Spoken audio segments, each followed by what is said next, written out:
Let's go, Sheriff. Please stand. March 11, 2014, Gulf County Board of County Commissioners now in session. Bow with me, please. Father, as we come before you today, another beautiful day that you've given us. Lord, we ask that you direct us and guide us as this board goes about conducting the business of the great people of Gulf County. Lord, look over everyone here, and Lord, let's act in a professional, kind, and courteous way today. Lord, bless our military that put their lives on the line daily for us. Again, bless our law enforcement. These people do a marvelous job, and they get very little credit for it. Lord, we ask this all in your precious name. Amen. Join me, if you would, with a pledge to the flag. Pledge allegiance to the flag of the United States of America and to the republic for which it stands, one nation, under God, indivisible, with liberty and justice for all. All right, good. Can't see you got it. Saying that. Good morning to everyone. Thank you for taking time to come out to the March the 11th, 2014 regular meeting of the Gulf County Board of County Commissioners. If any of you have any business before the board, you'll be recognized and you will be given time. At this time, we will move in on our consent agenda. Does any member of the board have any questions or any concerns with the consent agenda and the information packet? Mr. Chairman, I would like to pull pages 9 and 10. All right, Commissioner Bryan requests pages 9, 10. Okay, any other commissioners? Just a question for Brett. Yes. Brett, on the PREA, are they involved with, Yeah, they are. You would I need to abstain probably from, need to abstain from that because they are with Fidget. It is under our Fidget package agreement. Mr. Chairman, with that, I'll abstain from 12 and 13. You will I'm on that abstain board. on, okay, Commissioner Yeager will abstain 12 and 13. Okay, any more? Anyone from the audience, do you have any questions with the consent agenda or the information packet? If you do, please come forward. If not, Commissioner Bryan, do you want to address page 9 and 10 before we, Sure. okay? I- All right, you have the floor. When we discussed this 2 weeks ago, we talked about getting proof of workers' comp and potentially a letter from the bonding company that this company is bondable, and I was wondering if we were able to receive that information.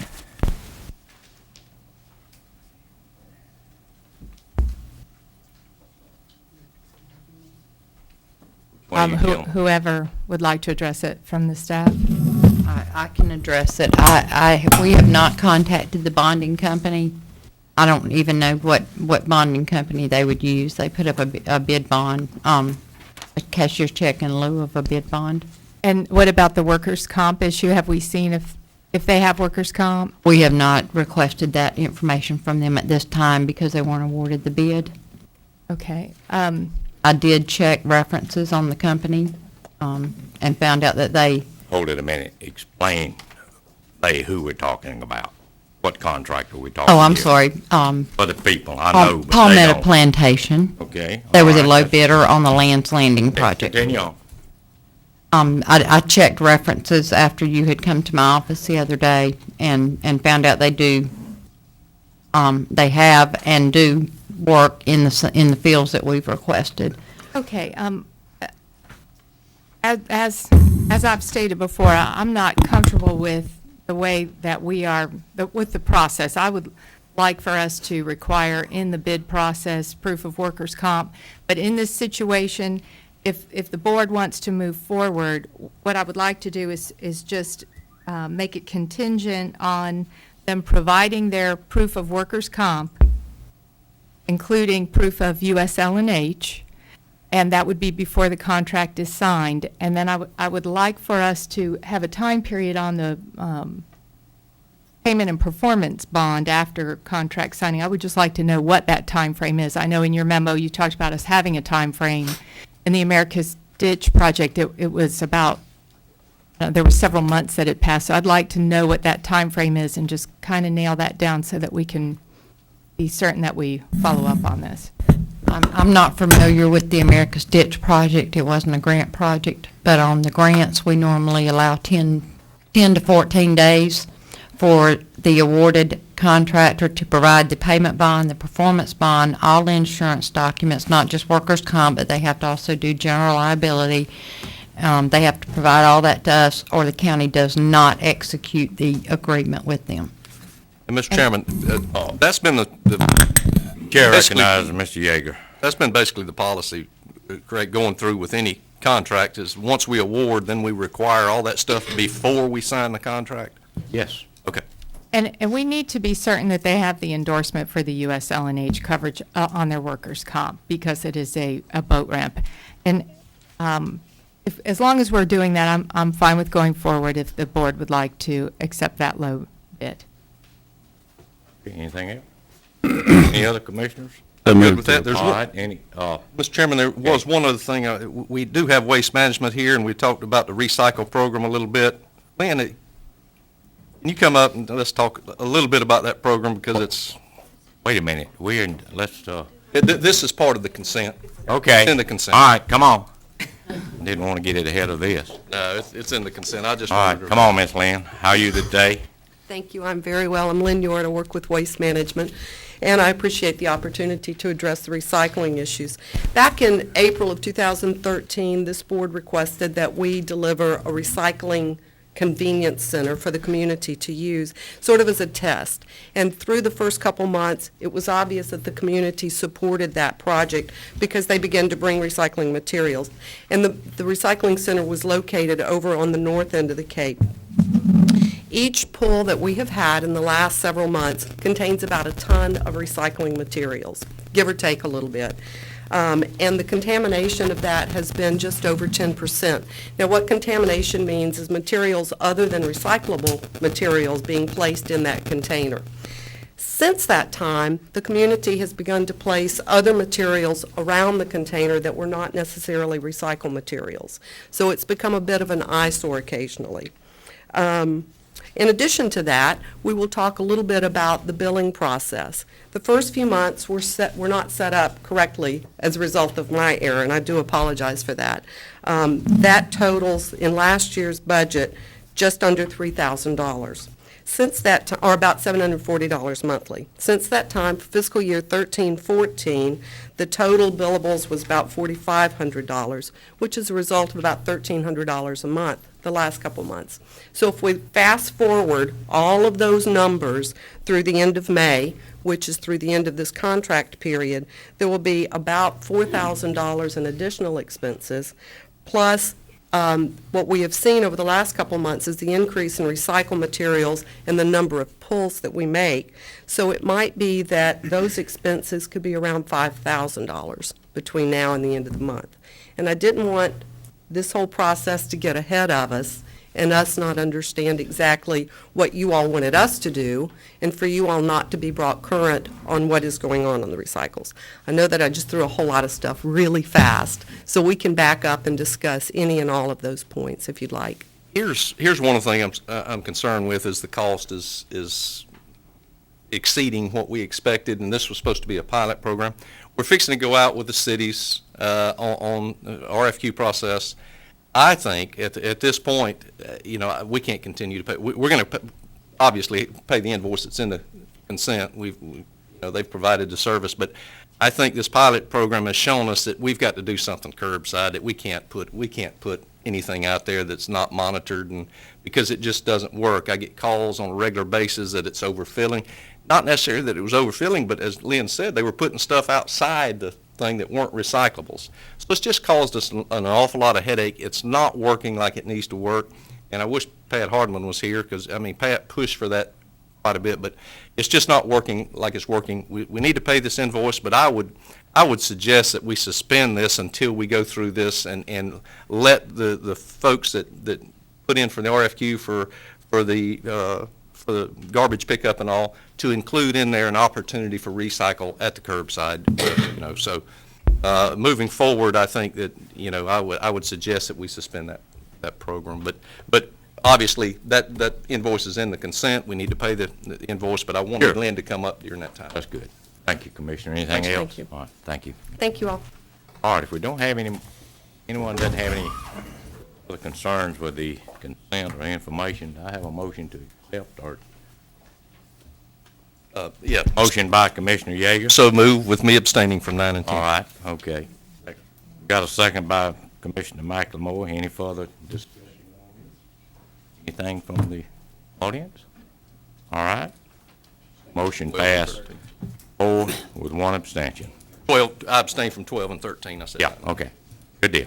All right. Let's go to the public hearing. Is anyone here representing Cinnamon Hill? Yes. Please, sir, come up. Mr. Chairman, as Mr. Studstill comes up, as you commissioners recall from a month ago, Mr. Studstill had appeared on behalf of the association and had made an initial request with regards to the abandonment of some roads and right-of-ways.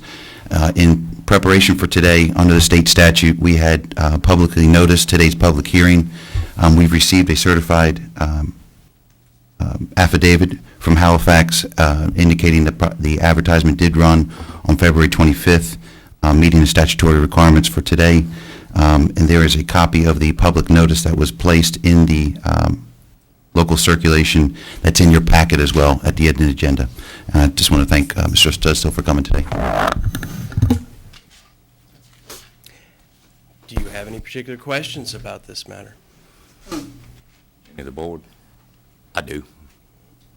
Judge Steele, thank you for coming. We're talking, you'll have to refresh my memory right quick on it. There's 34 partials, 31. How many partials? You know, The total number of lots that are in the Cinnamon Hill subdivision is 37. 37, and of those 37, 20, how many are under one person controls? How many? 16 Okay. is to a single landowner. All right, my question is this. Have you contacted not only those, this one that owns the 16, the remaining, and the landowners adjacent to this? Yes, I've obtained limited power of attorney for this process from all of the landowners within the Cinnamon Hill subdivision. And the adjoining neighbors, there's only 2. And- The Arnold Family Trust and Mr. Walter Peterson. And Mr. Peterson has signed a consent, it was included in the application. Have yet to obtain any such consent or particular objection from the Arnold family. But All they right, do so- kind of surround this subdivision All on right. 3 sides.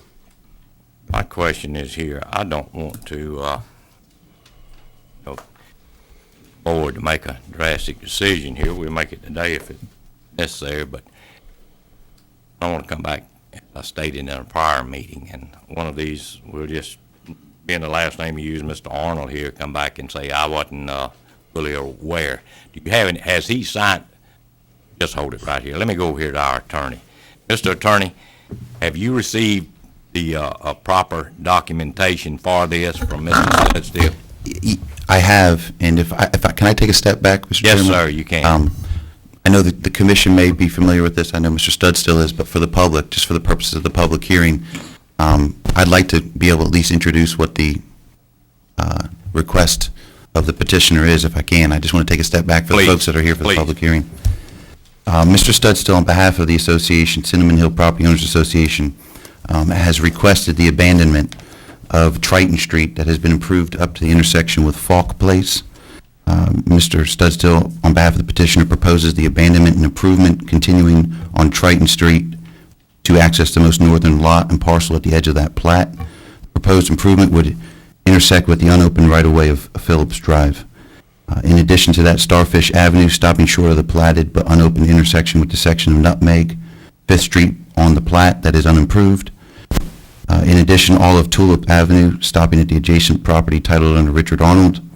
And the 4th is all unnamed alleyways of 15 feet plus or minus between the 3 blocks listed above. Those legal descriptions were provided by Mr. Studstill on certified legal descriptions. Those have been on available to the public for inspection after following our public notice. In addition to that, Mr. Studstill, back, if you all recall, back on January 20th, had submitted a package to you all prior to the last meeting in January. In that packet, he had also provided a recorded plat of the Beacon Hill, marked as Cinnamon Hill, proof of the incorporation for Cinnamon Hill Property Owners Association. He's also provided me a recorded copy of the Declaration of Covenants, Conditions, and Restrictions for the Homeowners Association, known as Cinnamon Hill subdivision. He's also provided legal descriptions, as I mentioned. He has paid the abandoned processing fee of $150. That's currently your policy, and also a letter of support from an adjacent property owner. That is all part of the record that he has submitted back in January, and you've all had that provided to you in the packet back in January as well. I think that gives a good foundation for the public of what's being asked for today. I have received that all. I have reviewed the Declaration of Covenants and Conditions. The language is in it in Article 4, Section 4. Mr. Studstill, on behalf of the association, has put the language in there with regards to ongoing maintenance obligations, both for stormwater as well as surface water, and the continuing obligations of the association for those the roadway maintenance. So to answer your question, I have received that. I have reviewed that, and he has submitted all this in preparation for today. Just wanted to give that foundation for the public. Anybody has questions? Any questions? Mr. Brian, asking you this, you follow up, any questions? Oh, that's great. All right. Yes, sir, Mr. We did Ali. all this possible to get in touch with Mr. Arnold. I just come on a situation similar to this. Well, that's what I'm trying to, I don't want to go into this. I can't answer you that question. He says, I have made great effort and had many conversations with Mr. Richard Arnold. I have not, who is one member of the family trust that owns this land. I have not spoken to any other family members because Richard indicated that he was the contact person for the family trust. yes, please. Mr. Studstill, this is not eliminating access to the Arnold's property. Gosh, no. Okay, all right. They have their own entranceway right on 386. Sure. And All right. and I believe in the prior information that you submitted, it was indicated that Cinnamon Hill had no desire to close those streets. Not at all. All right. What's the wishes of the board? Are we up for a vote here, Mr. Attorney? I know this was a hearing. After Mr. Studstill, if you want to ask the public if they have Sure. comment, following just that, ask them. I'll you'll ask make a again. motion if you do accept the petition, you'll make a motion to adopt a resolution, which will have to be advertised under the statute. The resolution then will be sent up to Tallahassee, and we'll record that on the county flags. Anyone else from the public? Just ask, we'll ask again. I don't want to bypass or anyone there. Okay, if not, Mr. Chair, yes. Ms. Brown, have you had any contact with Mr. Arnold? I just come out this similar situation, and it was really, really bad. And I don't want to crawl back over in it if I can help it. That's my only concern. I mean, we keep calling a person name that's nowhere in this building, and I don't even know if he know what's going on. Commissioner Smiley, I have spoken with both Mr. Richard Arnold and Mr. John Arnold in the past. I haven't spoken with them recently, but in the past when this issue has come up. And their concern was that they did not want to be in a position where they were not able to traverse those roads to get to their property. And I know in the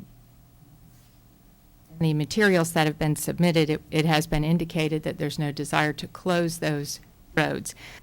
The issue is that all of these folks that own these properties, they can't access them because we don't have the funds to go build roads. And this will allow them to build their roads.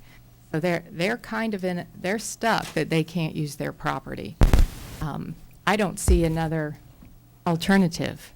So, Ms. Brown, you feel? I do feel comfortable. And, yeah, I'll make the motion. Okay, we have a motion. I'll second it. State your motion, would you, please, Commissioner, over here, whatever it was. We get strung out here from time to time. Novak, did you have? Yeah, Mr. Chairman, Commissioners, just historically, Clayton has been working on this for some time on behalf of his client.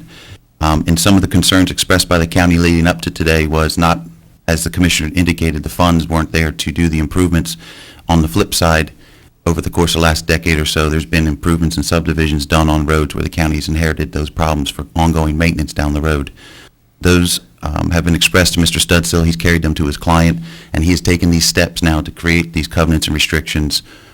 So there is the obligation of these property owners, once they take ownership of these right-of-ways and abandoned roadways, and there's been an acknowledgement in his correspondence that these property owners have assumed that responsibility and will go forward with that maintenance obligation. Good. And Mr. Novak, is there a requirement in this process to notice the adjoining property owners of this action?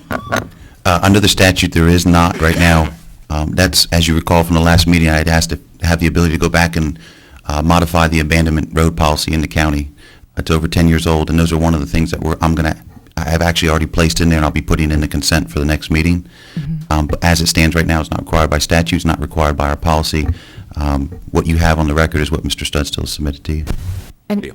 Mr. Studstill, have you notified the Arnolds in writing, the Arnold Trust? Yes. So, Mr. Novak, we need a motion to approve or to accept. To approve the abandonment of the requested legal descriptions. With that approval, then I'll go and draft the resolution for you to have the chairman sign, and we'll advertise. Yeah, I will By ma- Mr. Studstill. I'll make the motion I'll make the to. motion. Yeah, my second stands. All right, Commissioner Bryan makes a motion. Commissioner Yeager seconds. Have you got it, Ms. Sumner, have you got the motion? All right, thank you, dear. Okay, is any further discussion on this? All right, does anyone from the public have any input on this? If not, is there any opposition? No opposition, motion passed 5-0. Thank you. Thank you, sir. Okay. Go to our county staff. Wait, the gentleman gets set down. Okay. Ms. Summers, you have anything before the board today? Ms. Norris? Well, anyway, Ms. Herring, correct. She's supposed to be sitting there, but that's fine. Okay. All right, David, you have anything? Houston? Nothing. All right, come on up. Jennifer? Good morning, Mr. Chairman, Commissioners. In front of you, you have your monthly report from the TDC for February. I'm not going to read through it all. I know it's great reading and all that, but I just wanted to let you know that tax revenue for the Tourist Development Council was up 3.5% in January, which puts us just under 5% ahead of this time last year. Again, our goal is 20% increase this fiscal year, so we are on our way. I had my monthly TDC Advisory Council meeting on Thursday, and there were a few items that I'd like to bring forth. We're at that time of year that we start our annual sponsorship and special funding program. We had our first county department budget meeting yesterday, and we'll be moving into budgeting. We made a few revisions to the program where all applications are tied to room nights. So if we're having an event, whether it be a signature event, which is a large event, a brand awareness event where we could get publicity for it. We've added sporting events, so youth sporting events that usually are 3 or 4 day tournaments that will bring in room nights and utilize county parks, and then local seasonal events. Tying to the state statute for tourism and development tax, we'll be requesting that the applicants work further this year to partner with bed tax collectors and the travel industry, the local travel industry, to put packages together, and the result would be to have room nights through the events. So in your packet, you have the approved application from my council, and I'd like to ask your permission to start this process and put the application out for submission. So moved to begin the process, Mr. Chairman. Motion by Commissioner Yeager, Second. second by Commissioner Smiley. Any further discussion? Any from the audience? All right, no further discussion. Motion passed 5-0. Thank you. During the meeting as well, we talked about the increased scope of work for public relations through the end of September. We're adding 3 media missions, one to Atlanta, one to Birmingham, one to Winter Park, 2 in-market FAM trips, one in April, end of April, around plein air, and one in September around the Scallop Festival, as well as hosting about 6 to 10 bloggers throughout the season. With that said, in your packet, my council has approved the amendment of the billing schedule for No Luggage, our strategic firm, as their scope of work will change between now and September, and I'm asking your permission for approval. So moved, Mr. Chairman. Okay, motion by Commissioner Yeager, Second. second by Commissioner Smiley. Other discussion with the board members? Any input from the, any opposed? Not. Motion passed 5-0. At the last council meeting, I requested permission to utilize state contract to purchase a four-wheel drive truck for the Beach Ambassador Program, which you approved. After that meeting, I spoke with Mr. Nelson, and Emergency Management needs a new vehicle, and so he will be having to, could trade in his truck, which is a four-wheel drive. It's a 2006, it has 40,000 miles. I'm requesting that I purchase that vehicle and save $8,000. Absolutely. So moved, Mr. Chairman. Allow that to happen. Okay, we're gonna purchase, now, Mr. Nelson, you gonna go down to, Mr. Danford's used car lot and get you a replacement? No, sir, I respectfully request to go. Okay, all right. Okay, we're just having a little humor this morning. All right, that is good. That's a good savings, and you going from 24 down to $16,000. Okay, that'll save you and probably help us and help Yes. Nelson in. All right, we got a, Discussion. okay, just a minute. Who made the motion? You, I Mr. did. Yeager, Commissioner Yeager, motion. I just have to keep all my records straight here.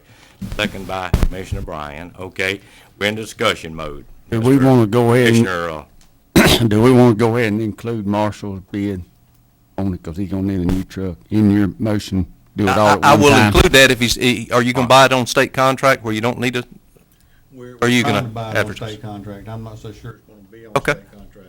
I'll include We might have that. to go out with RFP. Okay, I'll include that in my motion to allow Oh, Marshall to okay. go out. okay. You got the motion. All right, anything else? Commissioner McLemore, Commissioner Smiley? All right, anyone from the public? Not? Is there any opposition? No opposition, motion passed 5-0. Thank you. Thank you, young lady. Okay, Mr. Mr. Chairman, I've Sir, got two Mr. Lowry, things. what we have? Got two ship projects we're completing. I've got two change orders for two separate projects. One is on the Colvin project for $2,900, $7 even. And then we have one for the Nunnery project for $2,500, $50 even. 2,550 even, okay. And these will close out these projects. That's it on this. That's right. It is, I know this Colvin, it's been a, So moved, Mr. Chairman. okay. Have a motion by Commissioner McLemore. We're gonna get a second out of Commissioner Yeager on this. Any further discussion on this? Anyone in the audience? If not, if there's no opposition, this motion passed 5-0. Thank you. Thank you, sir. Okay. Mr. Danford? Mr. Nelson? Yes, sir, I have one thing. All right, sir, please come up.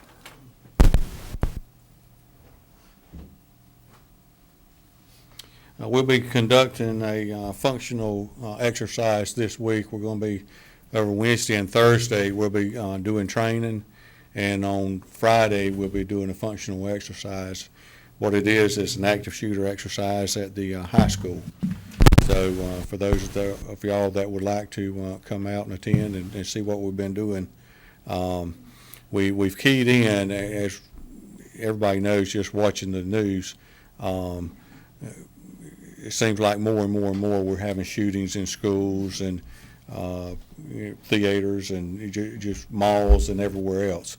But what we've done here is we've keyed in on the schools, and at 10 o'clock on Friday morning, we'll be starting the exercise over at Gulf Coast State College and going through a lockdown procedure with them. And then we'll move over to the high school. The children, they're going to be let go at 11:30. So we'll start our exercise at 11:45, and it And will this is be Friday, Friday. okay, And there will be 11:45, no- okay. No students involved. It's a functional exercise.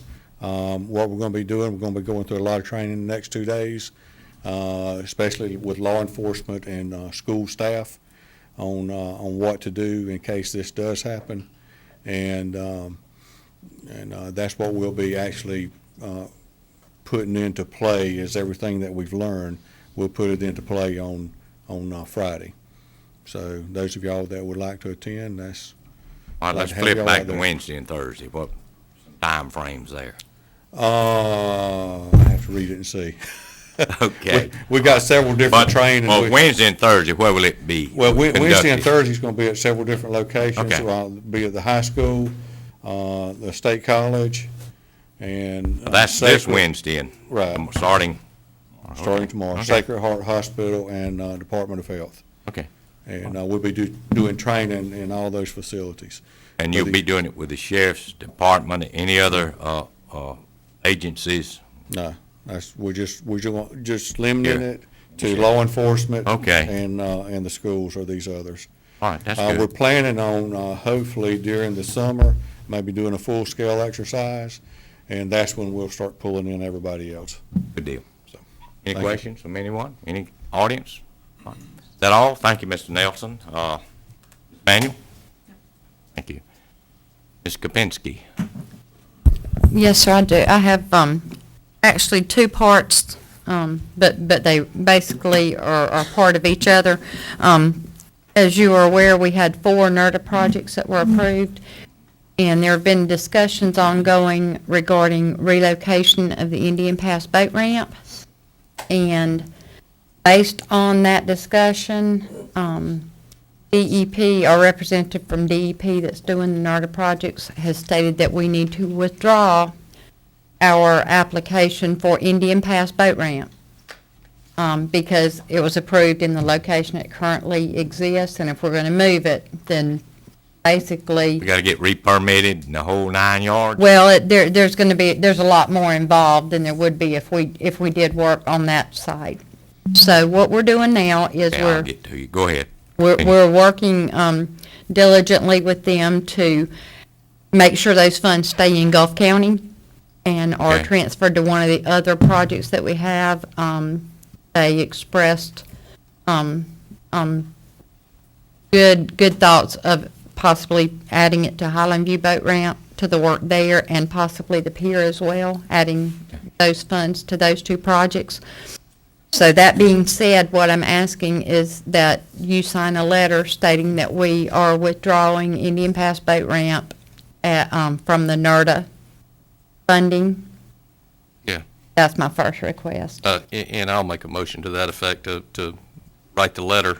And in discussion, Mr. Chairman, everybody knows we've been talking for a couple of years, maybe longer than that, about moving that boat ramp because we have to send Public Works down there sometimes once a week to dig that thing out because it sands in. It's causing a little bit of erosion. And the McNeil family has been pretty good. They've been generous. They've been, Sure they have. yeah, and so we've got to get site control, and we got to do some other things, but, I think it's appropriate. In talking with Pierce Barrett from DEP, he thinks that we can move those monies. He thinks they'll stay in Gulf County with our other projects, so I think it's appropriate to move forward with that, and let's continue to move forward with the Indian Pass Boat Ramp and the relocation there. One question. Back to you. On these NERDA projects, the 4 was Indian Pier, the park, Highland View Boat Island Ramp. View, and Indian Indian Pass. So Pass. it's gotta stay within those parameters. So if we take this, it can be spread to the other 3. Well, we don't know that for sure, but that is what he is trying to do, Oh, and okay. he is fighting for that on our behalf, Okay. yes. All right. Commissioner Yeager, you want to? I think that's basically it. We're and I do think that those monies will stay in Gulf County.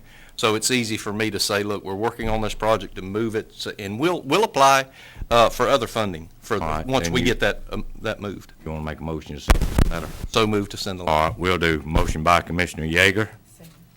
Got a second by Commissioner Bryan. Is any further discussion with board members? Any discussion with the public? If not, any opposition? No opposition, motion passed 5-0. The other Okay. part of that Okay. is, I had asked the board to allow me to apply for the boating improvement grant for Highland View and Indian Pass. What I am now asking is that I apply only for Indian Pass for the new located site if we get the site control.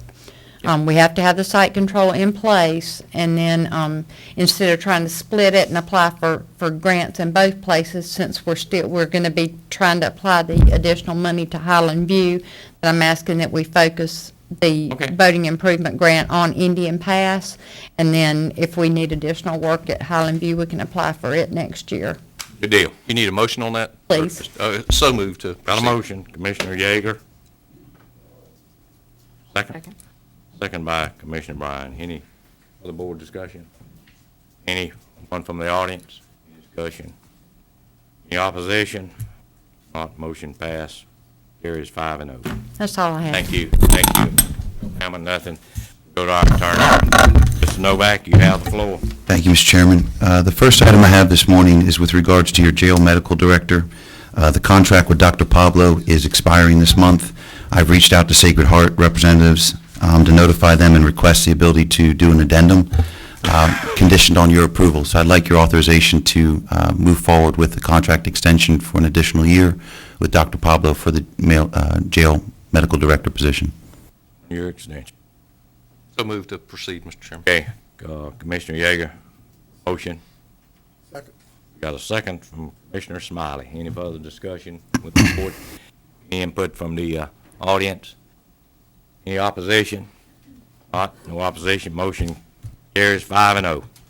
Mr. Chairman, the second contract is with regards to your health insurance agent of record.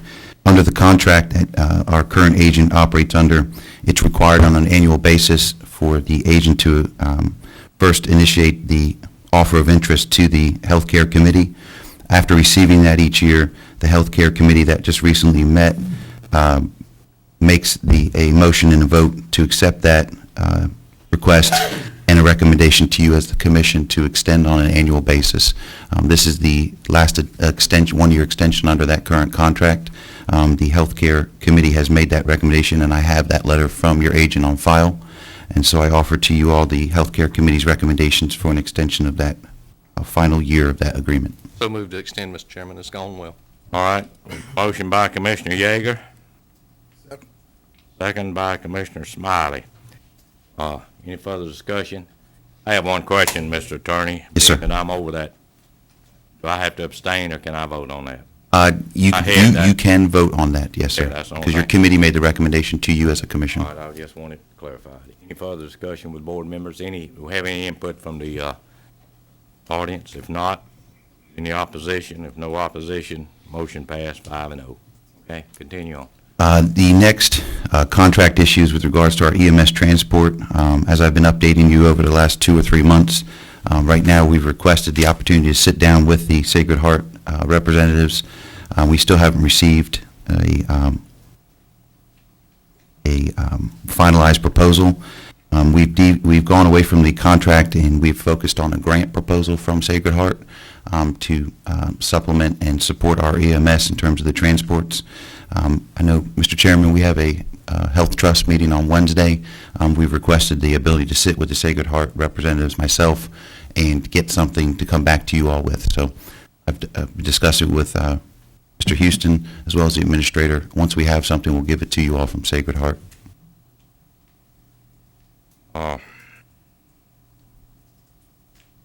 We've been working on this for, I'd say, a year. Close to it, sir. EMS services in this county digs into the taxpayer's pocket. You use it, you need to pay for it, and that's all for the audience, just for your update. That's all we're asking Sacred Heart. We transport their patients. They should compensate this county. Good people out there, it's coming out of your pocket. They need to help put a little back in your pocket. All right, sir. Next issue is with regards to the road abandonment policy. As you heard during the public hearing, we have a policy in the county, and there's also statute that requires petitioners to apply to the county. In your packet for the upcoming meeting, you'll have a new abandonment road policy in there for your consideration, and it will increase the fees as well as certified notices to the adjacent property owners. And if you all would review that and consider that for your adoption at your next meeting. The next issue is with regards to the code enforcement hearing. The chairman, you have brought up 355 North Diana Street at a prior meetings. I just want, again, we've have sent a notice to some of the adjacent property owners that had inquired with the county. I know Mr. Aiken's been working on it. That hearing is tomorrow at 1 o'clock here in this room for North Diana Street, the special master hearing for the code enforcement. I just wanted to offer again, we've mentioned the last 3 meetings, and we're mentioning it again today for anybody that wants to attend that. All right, and it's open. participate. Excuse me, Michael, you have everything in order? Are you ready for the meeting? You can just answer right there. Thank you.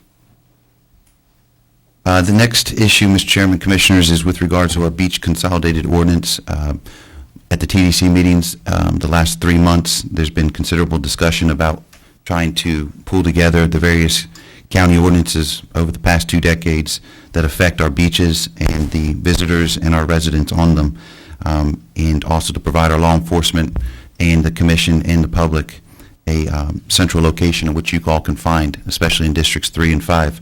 We're working on that right now to pull those various ordinances. What we're going to do is pull them all into a consolidated beach ordinance, if you will, so it's codified under one chapter, and then we'll present that to you all after a public hearing, possibly 2 public hearings if you all feel it's appropriate, to give the public ample opportunity to discuss the various topics. There'll be a bunch of sections under that ordinance, but the idea will be obviously to give the signage that we have on our beaches, the visitors to our community, and the law enforcement all one place to resource in terms of what cannot transpire on our beaches. That leads me to our next ordinance, which is we had a suitor come to the county and approach the TDC recently about filming and doing some reality shows on Cape San Blas. The TDC director accepted that invitation and vetted it out, has presented to her TDC council, and it was a unanimous vote to not explore. Do not. To not explore. Okay. Based on the content, and they made that recommendation. Which also led to the next discussion, which is it's appropriate for this county to consider, if that's the day and age in which we all live, that we adopt some form of filming ordinance for the county to insulate the county in the future, that there are certain standards and requirements that we require if you're going to come into the county in terms of location fees, types of insurance, what exposure it has to the community, and it ties into that beach ordinance. So if people are going to come to the community and operate businesses and take over locations for weeks on end, it certainly is a job creator that the TDC director presented to the council, but it also extends or exposes the county to liability, and we also want to have something on the books that gives you local laws on how they can come in and what they can and cannot do. So I'd like your permission to work with the TDC director and advertise a filming ordinance for the county, and that you all would have a public hearing on in the coming months. So moved to proceed with that drafting of the ordinance and. It's county protection, what it is. You don't know to come in and film Absolutely. gosh knows what in this day and time. And in this day and time, right now, since we don't have an ordinance, there's nothing preventing somebody from coming in and doing it anyway. So once we enact this ordinance, we can, protect ourselves, because right. we did not want this group. All right. Is that a motion? Yes, sir. Mr. Yes. Commissioner Yeager. I have a second? I'll second. Thank you. Second by Commissioner Bryan. Any further discussion on this? Any of the board, is there any input or discussion from the audience? If not, if there's no opposition, this motion will pass 5-0. Thank you. Mr. Chairman, to follow up on the filming ordinance, we'll prepare that. One of the sections in there obviously requires an application, if you will, to come to the county. It'll come before you all in the TDC for locations. One of the forms in there is going to be a form of an occupational or a business license, and it will be introduced to you all. That topic will be presented in the filming ordinance, which leads into the PDRB in the past has had hearings on business occupational licenses. You've all had it presented to you before. I wanted to bring it to all your attention that will be included in the filming ordinance specific to that occupation but it'll also be an introduction of a particular form that you all may consider for occupational or business purposes. We've run into some other issues in the last 3 or 4 months in terms of planning with regards to businesses and occupational licenses. The planning board has come up with a proposed form, I think over a year ago, that they've vetted out, and we can certainly provide that along with the filming ordinance to you all for your consideration in the coming month.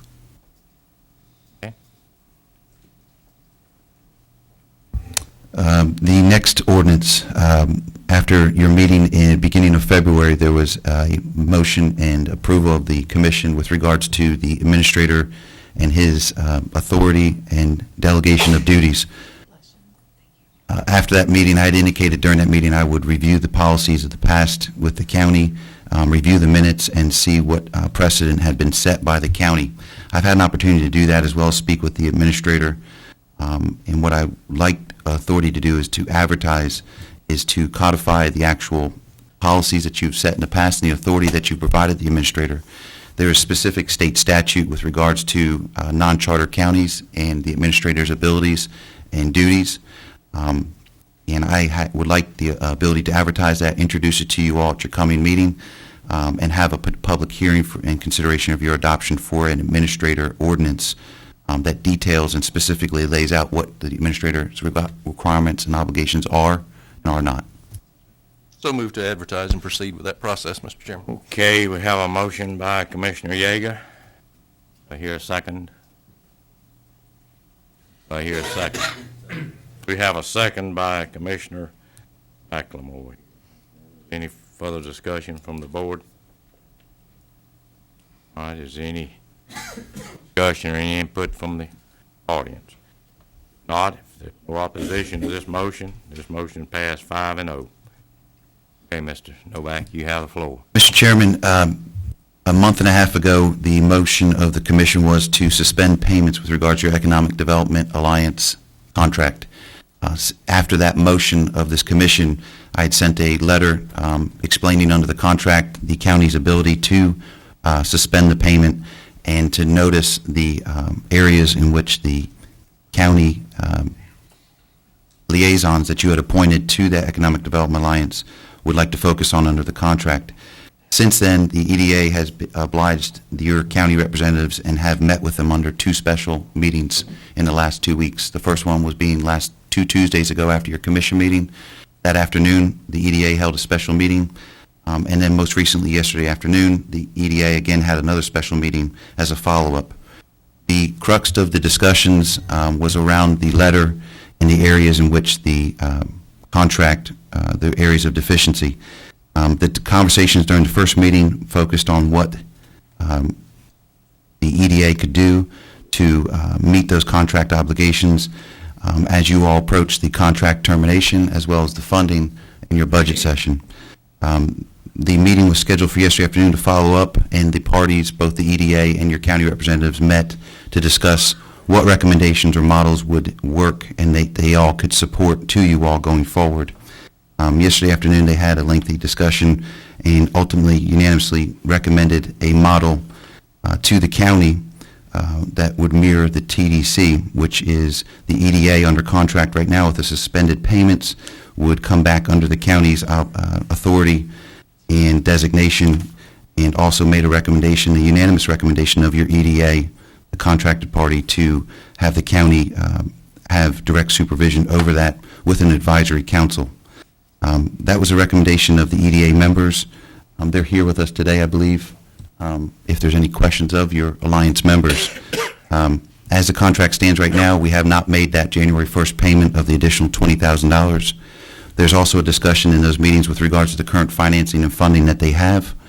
Moving forward, your 3 EDA liaisons, as well as the EDA contracted party, the alliance, would come back to you all presumably with a model in writing in 2 weeks for you all to accept and move forward with. But today, I just wanted to report to you the motion and unanimous support of the EDA to present that to you and for you to give us further questions or directions so that your representatives and the EDA have some direction from you. All right, I know we have Austin here. Yeah, is yes, Mr. Gaskin, good to see you this morning. Would either you or both like to come up and give any input or any to this? I'm good. All right, thank you, Mr. Gaskin. All right, it's good to see you now. Okay, back to the attorney. Yeah, all right. Any questions or discussion from the Simplify this commission? motion, whoever makes it, go ahead. You have the floor, Commissioner. moved. Is there any, Hey, just a minute. All right, we're gonna put a motion on the floor to, I'll second for discussion. all right, let me get that. Mr. Yeager, second for discussion, okay? Floor's open. I just have a question, maybe I missed it when you said it, regarding the director. Would that be a county employee position at that point? Good question. the model hasn't been entirely fleshed out. I can let the three representatives that you've appointed from the county describe the model in greater detail, but my understanding from those discussions is that it would be a county employee or someone under county supervision that would be your director of an economic development with an advisory council, from the discussions I understand it. Would that be an existing employee that would take on new duties, or would that be a new county employee? No, I don't know that, Commissioner. My other question, and Mr. Novak, you probably could help me with this one. We've discussed in the past the issues with Sunshine and how the EDA is a little bit of a hybrid that has the opportunity to meet outside of the Sunshine. And my question is, if this is under the county's control and/or we have a county employee as the director, how would that affect their ability to meet outside of the Sunshine? First, that was a discussion point amongst the EDA and the county in those last two meetings of the last 2 weeks, that the history of the EDA was explored by your EDA council, your contractor, and the county officials. They all discussed the various models at the county and throughout the region, which is a chamber EDA hybrid. They've also talked about a public-private partnership, which they currently have, and they also discussed the county being an economic development director. The Sunshine, right now, they're not subject to Sunshine because they're a private contractor. If it comes up under the county, there are Sunshine obligations because you now have an advisory board. That advisory board is subject to the Sunshine statute, and that director then, obviously with legal counsel, has certain disclosure obligations and confidentiality obligations. If whatever model this county were to accept in economic development, if there was an advisory board that you all appoint, they are all subject, just like all your others, to sign up to Sunshine public records policies and be subject to statute. They also need to sign an acknowledgement up front that when they receive confidential information, that there is a dialogue or a discussion, that those things can be kept in confidence. There's correspondence between whoever the economic development representatives you all appoint or hire. They'll have to walk with those guidelines. But there will be Sunshine implications on an advisory council and your director. My concerns with moving into this type of a model is that the businesses that are looking to come into Gulf County, I believe, will be hesitant to want to deal with the county. And that's the whole purpose in setting up the EDA as an independent board, that the businesses could come in and not be under that governmental bureaucracy. And I am against the county being in control of the EDA. I think that we need to be a point of contact, and we need to be monitoring that the EDA is functioning. I'm also against having the director be a county employee for the same purpose. And I believe that in order to grow the business opportunities in this county and to be an economic development driver, they need to have some autonomy from the county. Now, we do fund them, so that creates an issue. And the whole idea behind funding them is to move them into a position to be able to be more self-sustaining. And the county does have an interest in funding an EDA that will develop business. Now, we've hit some bumps in the road. Unfortunately, Mr. Sellers was sick and had to return home, and he was doing a magnificent job, and I think he could have really done a lot for Gulf County, but unfortunately he was sick.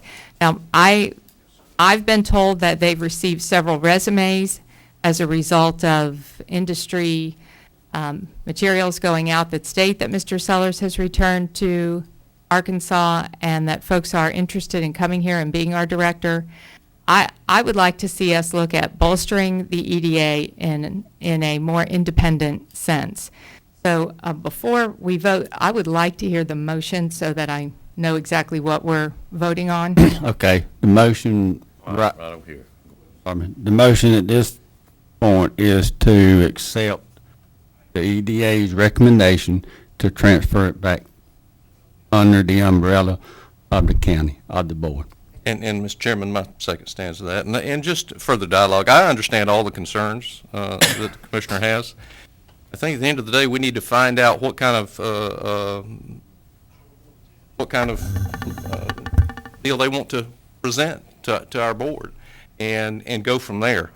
I do think one thing is the Florida statutes requires that the Board of County Commissioners is, you're involved in economic development where you want to be or not. It's also imperative that we be involved because we're the ones that's got to approve whatever incentive package that goes out to anyone. So I think there's problems with it one way and there's problems with it the other.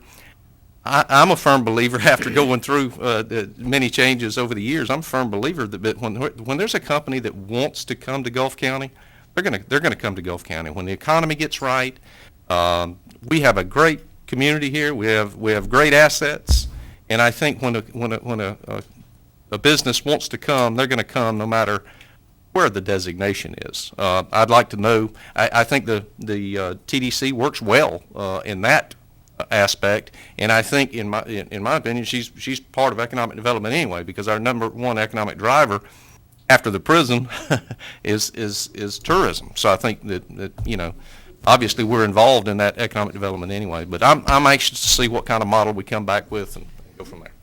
Okay. Any further? Um, Yes, sir. Commissioner Smiley. 3 years ago, when I come on this board, we did something to the EPA. We did with Ed Nelson. We got rid of Ed Nelson. Went out and got Barry Settlers. Now Barry, he got sick. We can't help that. Now we're finna take it back up under the county. Now guys, everybody up here talking got jobs. Everybody up here talking got insurance that's paid by the taxpayers. We got to get on board with this and see what we can do for us jobs for people. We all got jobs. We can take our time and look, all we need to take our time, but we got people out there who need jobs. And I'm just gonna put it blunt on the table. Since in 3 years, this have changed 3 different times. It's about like building a house. You get it all the way just about through and you tear it down and build it again. Tear it down and build it again. And that's basically what we're doing. Now, I don't know what the problem is, why people can't get along with each other. But our biggest problem here is people can't get along with each other. This one going after that one going after this one, and at the end of the day, they can't even tell you why they're going after. And that's the bad part. When we got people around here, I was just talking to an individual this morning, telling her the type of jobs that we had in this community, from the paper mill to the chemical plant, to the coal plant, to the railroad, to the telephone company. And for some reason, we had all these jobs up in here at one time. And like Mr. Yeager just said, they'll come. But we got to show, we got to give them a good invitation to get them up in here. Something is wrong. I ain't figured it out yet. I'm working hard trying to figure it out. But I can see the majority of the problem. We got people in here just can't get along. And before they get along with each other to make things better for everybody, they'd rather leave it in a mess. And that's my personal opinion about it. That's what I see in it. And I'm just hoping that we can take this right here, man. And this is the 3rd time. You're talking about wasting money? That's a waste of money. I wish we'd have stuck with Ed Nelson and kept working with him. Because soon as we get something going, something changed, something else changed. And truly, to be honest with you, we ain't no further than we was when I come in 3 years ago for us trying to find a job. So we need to work together, Mr. Chair. That's my biggest, that's what I see. We need to take our personal feelings and put them to the side. We got some talented peoples in this community. Very talented peoples in this community. And ain't no doubt in my mind that if we get together, we can't get something up in here. But quit worrying about I. The one gonna be I. I did this. I did that. I don't want to be on no pedestal. I don't even want my name called. Let's just get some jobs in here so we can help out some of these people who need help. These people who've been paying taxes so this board could survive in the past, just can't pay taxes like they used to pay taxes because they don't have a job. Those people still out there. And them the ones that we need to look at. That's my personal opinion on it, and I'll turn it back over to you, Mr. Chair. Thank you, Commissioner. Okay. Any more discussion? Anything on this? We have a motion on the floor to accept the recommendation. The EDA. Have a second by, and discussion. Okay. Any more input from the audience? Anyone in the audience? Not as any opposition to the EDA's recommendation? I'm opposed. You're opposed? Okay. All in favor? Aye. Aye. Motion passed 4-1. Okay. Mr. Chairman, the other item I have is the Habitat Conservation Plan that presumably we'll get to after the commissioners. Okay. I believe, Mr. Yeager, you're going to be talking about the Affordability Act insurance. The House bill, yeah, sir. Yeah. Okay. I'll be talking about that when it gets. That's all I have, Mr. Chairman. Okay, thank you, sir. Mr. Butler? Mr. Chairman, I think we have covered everything on my list. Well, good. I'm glad to hear that. Moving along. Okay, thank you. Sheriff? Okay, this time we're going into the board business, and I'm going to recognize Commissioner Yeager. He has some Got a couple items. reports to make and some good news and hopefully good news. Yeah, there's You have it. several things. I'll go ahead and talk right Sure. to begin with then about things that we've gotten done and the entire country's got done for the flood insurance. I've spoken with Pat Hardman. House Bill 3370, while we were in D.C., got passed by a 300 votes in the House. This is something it happened because the National Association of Counties, the Florida Association of Counties, many associations and many commissioners were fighting this issue. 1 month ago, the House of Representatives says, we're not taking this issue up. 30 days later, they approved House Bill 3370 that corrected some of the wrongs. I've got a lot of information on that. I'll put some of it with staff. I know Lynn's not here, but we'll get it on the website. Tells you about the grandfathering and how it's been put back in place, and basically roll back all of Biggert Waters Act that put us in this dilemma anyway.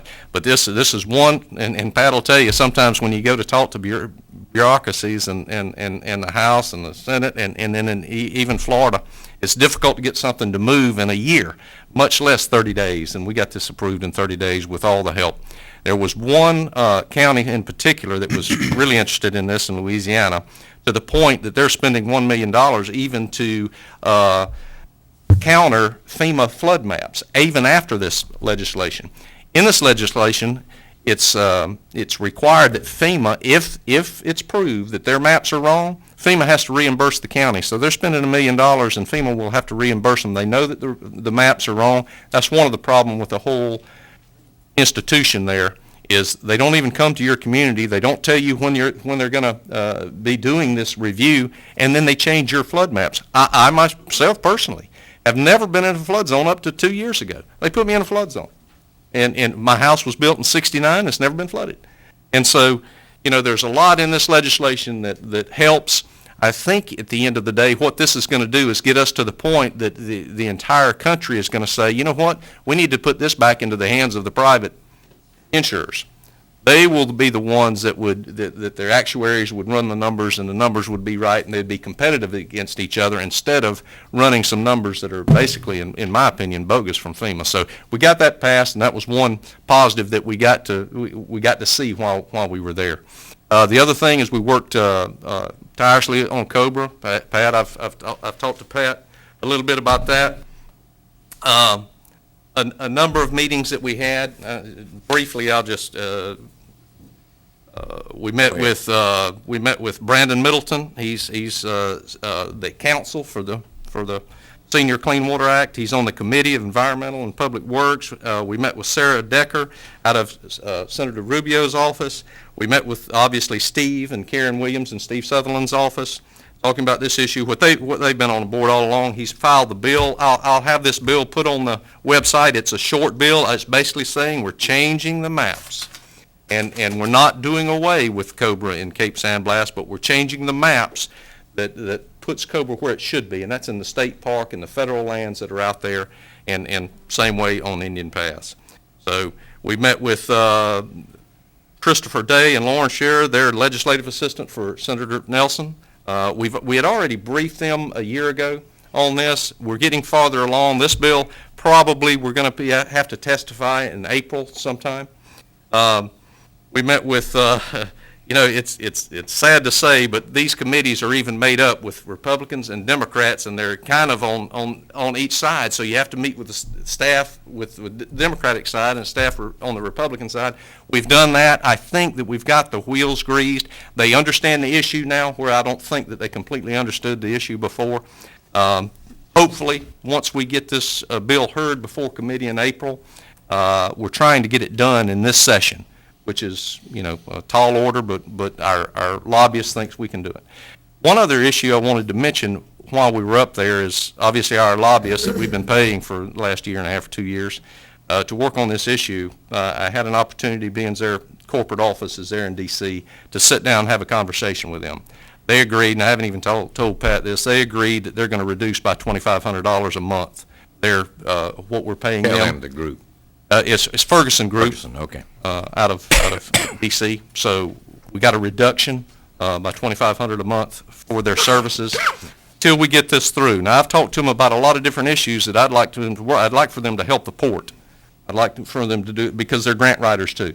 And so I think we're going to start working with them on that, even at that reduced rate. So hopefully we can have a long relationship that's beneficial, and they understood that. So that was great. So it worked out the only problem was the weather. The weather pushed us back a day on our meetings. Government shut down in D.C. on Monday, so but it was we had some successes that we haven't had before. So I appreciate the involvement with staff and other commissioners that help push those processes along. And we'll put everything we can on the website. Another issue I've got, we've talked about stormwater before in our different areas, but I've got an issue on Ponderosa Pines, and I've got staff in here that we've went out and looked at it. We think we've got a solution for Ponderosa Pines Drive.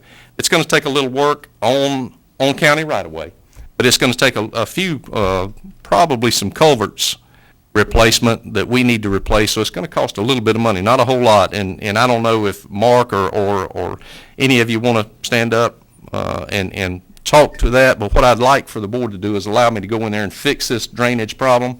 It's a stormwater issue that, and Barbara can tell you, it's an issue that's been ongoing for a couple of years. We think we found the culprit. We think that we can fix it, and it's probably not going to take but a day or two to fix it. And so if the board will allow me to do that, we'll proceed with staff on doing that. If you wanted a motion, I'll put it in form of a motion. Let's go with it. So move to proceed with that All project. right. That's Second on for discussion. Ponderosa. Second by Commissioner. Is it, yeah. Go ahead. Is this an old subdivision? I'm not familiar with this. Well, it is. Do you know where Mark Moore's old house and some of those, Kenny Lemmock's and that road that they live now? It's an old subdivision. If I'm not mistaken, and Loretta can correct me, that may be one close to where Leonard developed originally. But some people have put a driveway in. We're going to try to correct a couple of those. They put a driveway in. They didn't put a culvert in. But another one is we've got a smaller culvert than is required.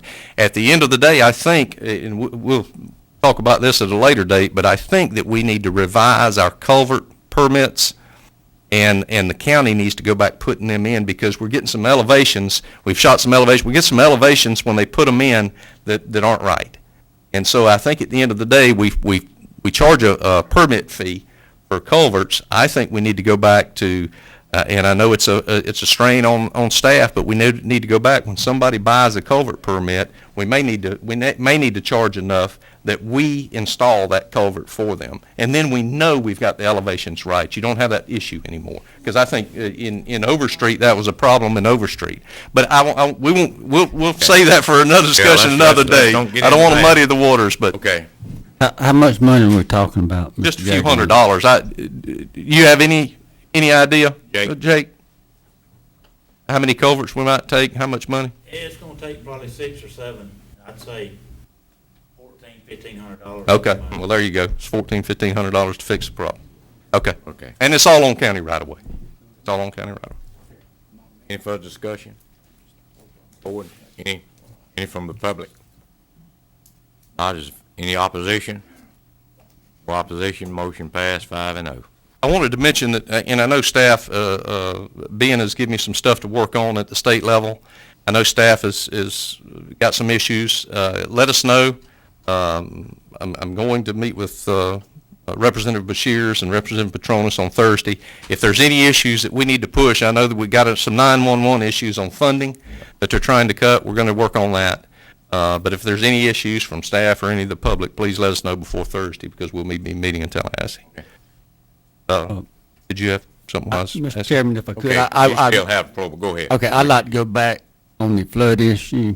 Yeah. To ask you, does that affect the north end of the county? Because we have that same issue up there too with some Absolutely. properties up there. It affects the entire country. And this map shows you where most of the effects are, but it affects the entire country. And the problem was nobody understood how much it was going to affect, say, Montana or some of the other. It affects the entire country because FEMA's coming in with these new maps in all these different states. And they're realizing that it was going to be a problem. It was going to shut down, in Florida especially, it was going to shut down the residential real estate market. Yeah, And everybody realized that now. I think they got everything on the north end of the county under a flood zone. Yeah. Well, DEP will tell you that everything in Gulf County is wetlands, but at any rate, we've worked through that issue. So it does affect. All right, we've got this, what is it, Ponderosa or Pine, Ponderosa that's Pines, rather. settled, what else? Jaeger? I've got in Oak Grove, and I'll probably have to get staff involved with this one, but I got a fence that somebody's put across an alleyway. And I want to just go take it down, but the problem with that is I've got it, it's platted. It's a platted alleyway in Oak Grove. But I'm not 100% positive exactly where that alleyway is supposed to be. And I'll have to just get staff to work with me on this alleyway. Some folks brought it up that live on the alleyway. They want to use the alleyway to access the back of their property, and so I've got to get that fence taken down. I just for information, I'll work with staff on trying to do that. Another issue, we got an email from DOT. They're moving forward on C30 and 98. We got the slip lane put back in. There's another issue that we got with Pat and them's help. All of us pushing forward. We got fixed. And so I appreciate the board's support on that with letters and resolutions. That's worked out great. I think that's it, Mr. Chairman. All right, thank you, Commissioner. We'll just come right on. Commissioner Bryant? Thank you, Mr. Chairman. I just have, I'd like to ask Mr. Novak for an update. I've had some inquiries, and I know we all received an email regarding where we are with Michael Spellman, our attorney, regarding countywide voting. Could you just? Be happy to. I spoke to Michael last week. He, when I was in D.C. with the commission, had sent a letter indicating his projected completion date being next month. It's a short letter. I'll place that in the information packet for the commission as well as the community for your upcoming meeting. In briefly reviewing his letter, and I'll go back just to verify it, but he had indicated it was his expectation he would come down here with a presentation and a report to the community to follow up on the recommendations. You saw in the last consent, there was an invoice there. I think Dr. Bullock, and he's working with another expert in terms of the Voting Rights Act, that he's concluding their expert reports, taking that in, and then providing you with the legal recommendations to press forward. I believe, if I recall, it said in April he was intending to come down and present that to you. But I'll get you all that letter so you have that for that upcoming meeting. Thank you. Is that all? Anything else? Mr. Smiley? Yes, I would like to reach out and just thank all the girls and boys that come down from Auburn that helping individuals in the community. They're doing a great job, and they come down with a smile on their face, and, you know, they speaking to everybody and just getting along with everybody. So that's greatly there, and I want to just thank them for getting started on the water project over on the north side, part of my district, and that's a long time coming, long time coming. So other than that right there, those two things where I just really want to thank staff and everybody for working together. That's great. to make that happen. I think Sheriff McKeithen caught about 100 and something in his traps over there, so they may want to come over here and work off some of their time. Oh, boy, I can couldn't believe- guarantee these girls. and I know, I've seen them. They do Highfield, great work. They're not on spring break acting a fool. They out doing work, helping people's out. And the last couple of days, they said they're going to take a little time off and enjoy our beaches. And so, Good, good. They to be commended. Commissioner McLemore? I wanna Oh, wait, thank- are you through, Commissioner? Thank you. Only thing I would have was mention, maybe we might want to send them a appreciation letter, Mr. Smiley. All right. If that's okay with the board. Sure.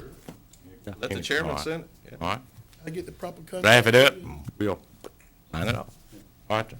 I'm good. Mr. Yeager's covered everything over. Well, I think he covered mine too, and the chair doesn't have anything. Okay, let's move on. We've taken care of board business. We'll go now. We have three, I guess, firms come today to make a presentation, and I've asked them we will limit we're going to extend them to a 10-minute time frame. Give them 10, you already have. And do what? May I Yeah. be excused? Yes, sir. Thank All right, here, you may want. All right, are you going, or you gonna come back? Okay, all right, thank you. Commissioner. All right.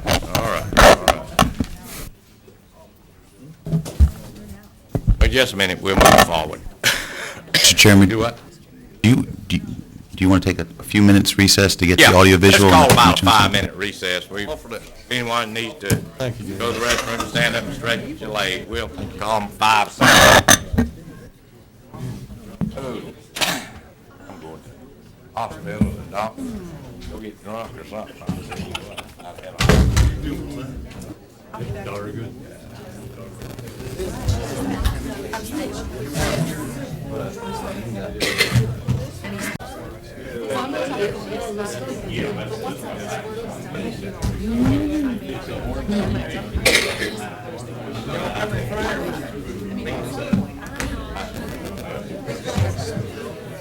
Yeah.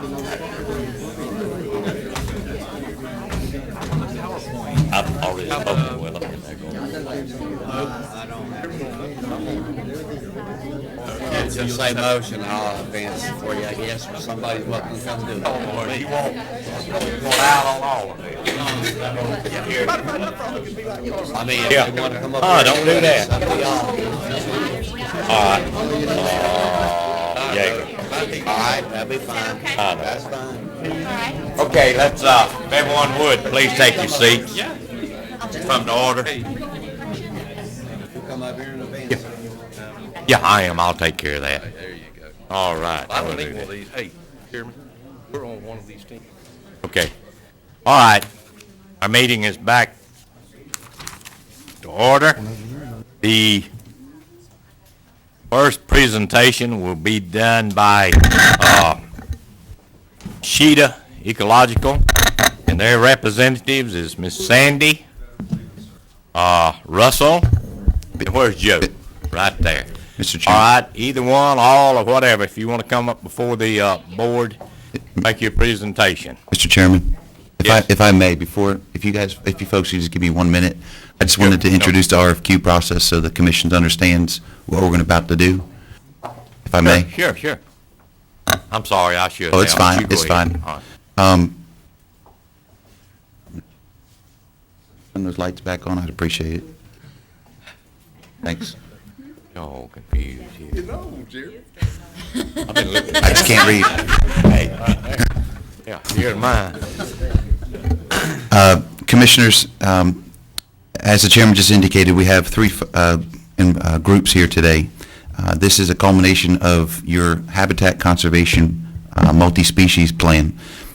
Going back 2 years ago, Commissioner Yeager, the administrator, and myself were working with Fish and Wildlife to secure a grant agreement that would in part fund through in-kind match from the county as well as contributions from U.S. Fish and Wildlife and the state Fish and Wildlife to do a habitat conservation plan for Gulf County. The county did one 10 years ago. It was submitted then and is still, what we understand, waiting review and approval. It was a recommendation that we secure this grant. We went through the contract process starting last April. We ultimately had a final contract for the grant agreement ratified in May of last year, and you all accepted that. It was signed in June. After that, we began the process of organizing and working through the Habitat Conservation Grant Agreement. The step in that process was we formed an organizational meeting back in October, and we had an overwhelming response in the EOC building. We had over, I believe, 25 representatives from U.S. Fish and Wildlife, State Fish and Wildlife, county employees, various sectors of business throughout Gulf County, realtors, builders, various businesses, and homeowners from both the Cape and St. Joe Beach. At that meeting, the structure of how we would move through this process and grant habitat conservation plan would work is the first order of business was to sign on for a technical consultant. We came back to you all on November 12th as a commission, and you all appointed a technical advisory committee. That technical advisory committee consisted of U.S. Fish and Wildlife, State Fish and Wildlife, and county staff. After that, the TAC, as we called them, organized and formulated an RFQ. Last week I provided you all a copy of that RFQ via email so you would all familiarize yourselves with the standards that are going to be required of these consultants today. The RFQ was advertised in the beginning of December. The original deadline for submission was December 27th. With the holidays upon us and the county being closed, we extended that with your approval till January 17th. There was various vendors that submitted their RFQ specs, and they have submitted them all to the TAC. The TAC met on February 6th, again on the 18th, again on February 20th, in evaluating the various consultants. Your RFQ that I provided you all had a specific scoring criteria, and in that criteria, the TAC evaluated independently all 9 members and provided scores. That final tabulation sheet was provided to you at the last meeting, and the 3 highest consultants were provided to you, were recommended to come in for presentations, and they've all accepted that invitation and are here today. I provided you all a tabulation and presentation sheet. The last step in the 220-point process and evaluation is this commission's evaluation. I'd ask the final step in this process is for you to hear each of the presentations. They've been limited to 10 minutes from each of the consultants. Following your receipt of their presentations, you all have a tabulation sheet. I'd ask you all to rank and list your 3 consultants on the sheet that I provided you all. Prior to 5 o'clock, close of business today in the county administration office, I'd ask you to give that to Mr. Butler, the administrator. He is the chairman of that technical advisory committee. He'll provide those to Ms. Lanier. The final tabulation sheet will be assembled, and we'll have our final recommendations for you on your consultant. That is how we got here today. It's been a long process, but it's been very involved, and there's been a thorough vetting of all the contractors. Some of the discussions leading up to today with regards to insurance, workers' comp, things of that nature, I hope you've all had an opportunity to review the RFQ that was sent out.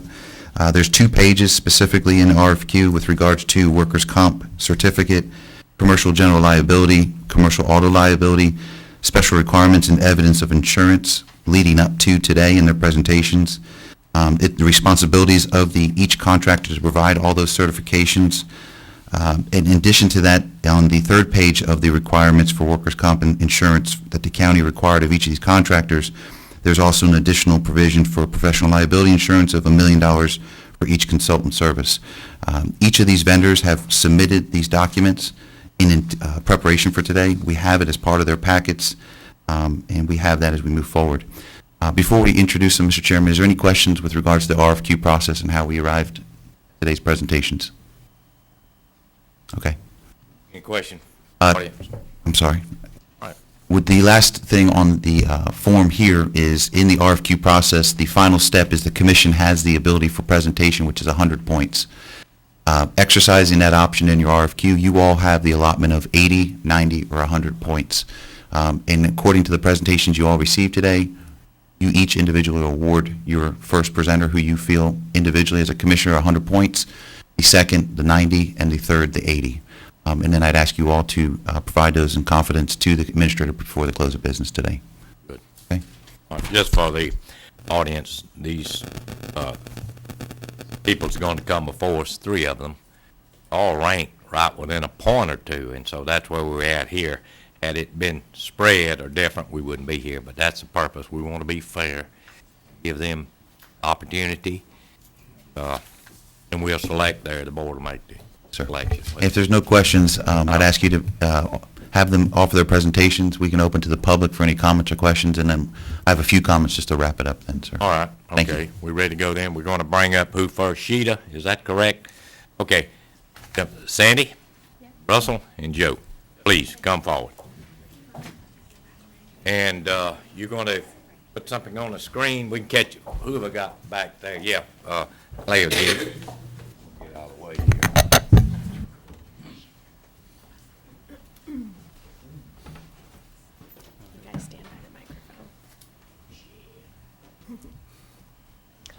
Good morning, Good morning. Chairman, Commissioners, county professionals, technical reviewers, and members of the community. We are really excited to be here today because your scope of services speaks right to what we do as a core business every day. We're ecologists, and we're ecologists that make good use of GIS analyst tools. I opened the firm myself in 1990. We're a small business, and we're a public sector servant firm. 90% of our income comes from working on local government projects, just like yours. As such, we have a lot of experience in stakeholder-driven projects.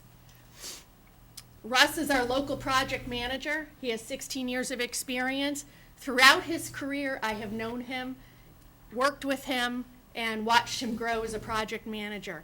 He's very dynamic, extremely creative, as you're going to see from the GIS tool today, and he brings his wealth of coastal ecological experience to this team.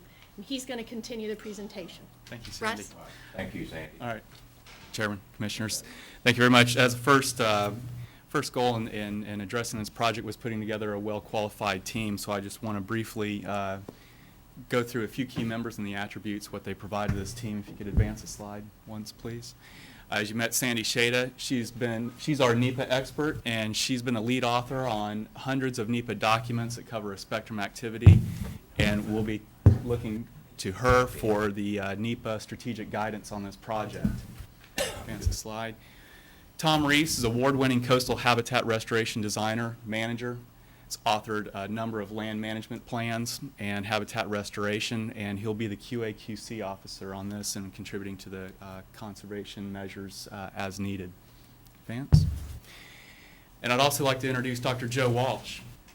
He's a member of our team who's got 14 years of leadership experience in habitat conservation planning and restoration, dealing with these threatened and endangered species, and he brings 14 years, but around 10 or more of that is tenured as the regional director in the FWC, and he is key in that time taking care of a lot of partnering in the public-private partnerships, brokering agreements with the public, and is very strong.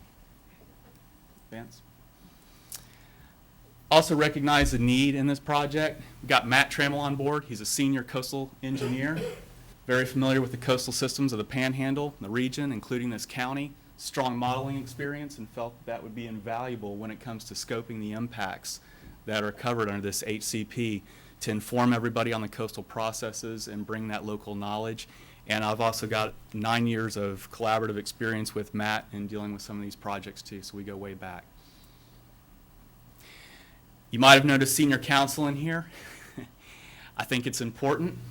The member that we have on our team, Clay Henderson, member of Holland and Knight, he and his team literally wrote the book, the legal handbook on the Endangered Species Act, and has dealt with incidental take permitting and habitat conservation plans, and he's here to provide legal advice on the framework. Not something we anticipate to be through the project, but up front to make sure that it's NEPA compliant and that at the end that this thing will be legally defensible. And I'd also like to bring Joe up here to talk about some of the technical aspects of the HCP. Thank you, Commissioners, audience, thank you very much. Dr. Joe Walsh. Just a couple of clarifications and corrections on how Russ introduced me. So I was never a regional director, and you guys that know Louis Roberson would know that. I worked in the Everglades for 10 years. So I was the Fish and Wildlife Commission's lead from a technical and policy perspective for ecosystems restoration for most of 10 years. And then later got into county comprehensive planning, and so I was actually supervising a lot of activities that were also going on up here. I had staff working on the Apalachicola, Chattahoochee River War, for example. But what I want to stress from my experience is that the first 10 years that I was working in Florida, I saw a lot of these types of projects, and the ones that are successful because of the partners, and the ones that fail, the ones that ignored that dynamic. That is a very important part of how this is going to succeed, and I was very pleased to see that you guys had written a broad enough scope to enable that to take place. So your steering committee is going to be made up of U.S. Fish and Wildlife Commission. I would expect probably DEP will be on this, but they're all permit agencies, so it's an important part of this, and they, obviously with the beaches and coastal systems HCP that FDEP is doing, that is also going to affect how you proceed with your HCP. Again, I cannot stress enough, the success of this will be driven by how you approach partners. I'm thinking, for example, of the Port of St. Joe, which is a vested economic interest. You have a community that, after it went into the ground, actually was designated as critical habitat by the U.S. Fish and Wildlife Service for the St. Andrews beach mouse. They have a very heavily vested interest in the success of an HCP here. And then your other partners, for example, state parks. I have seen some of the coastal HCPs actually ignore conservation lands owned by state and federal government to their demise. And so I was really happy to see that you guys included the opportunity to work with all of the conservation units within your county. Next slide, please. We're going to be, as you asked, looking at all of the coastal resources and then and then defining that closer to the needs of the HCP. It will be butting up against the Coastal Construction Control Line, which is where the boundary is for the HCP that DEP is applying for. And so these are running concurrent, and there needs to be coordination with that other HCP to make sure that you're getting what you need, because the Fish and Wildlife Service will not allow them to overlap. So there needs to be communication between the two. Next slide, please. The FWC provided a very broad list of potentially affected species. The Fish and Wildlife Service's focal species, the ones that you actually named in your RFQ, are very clearly under the Section 10. The FWC's is a broader list of species that may come into play, and we will help you refine that list, the ones that actually need to be included by this Coastal Systems HCP.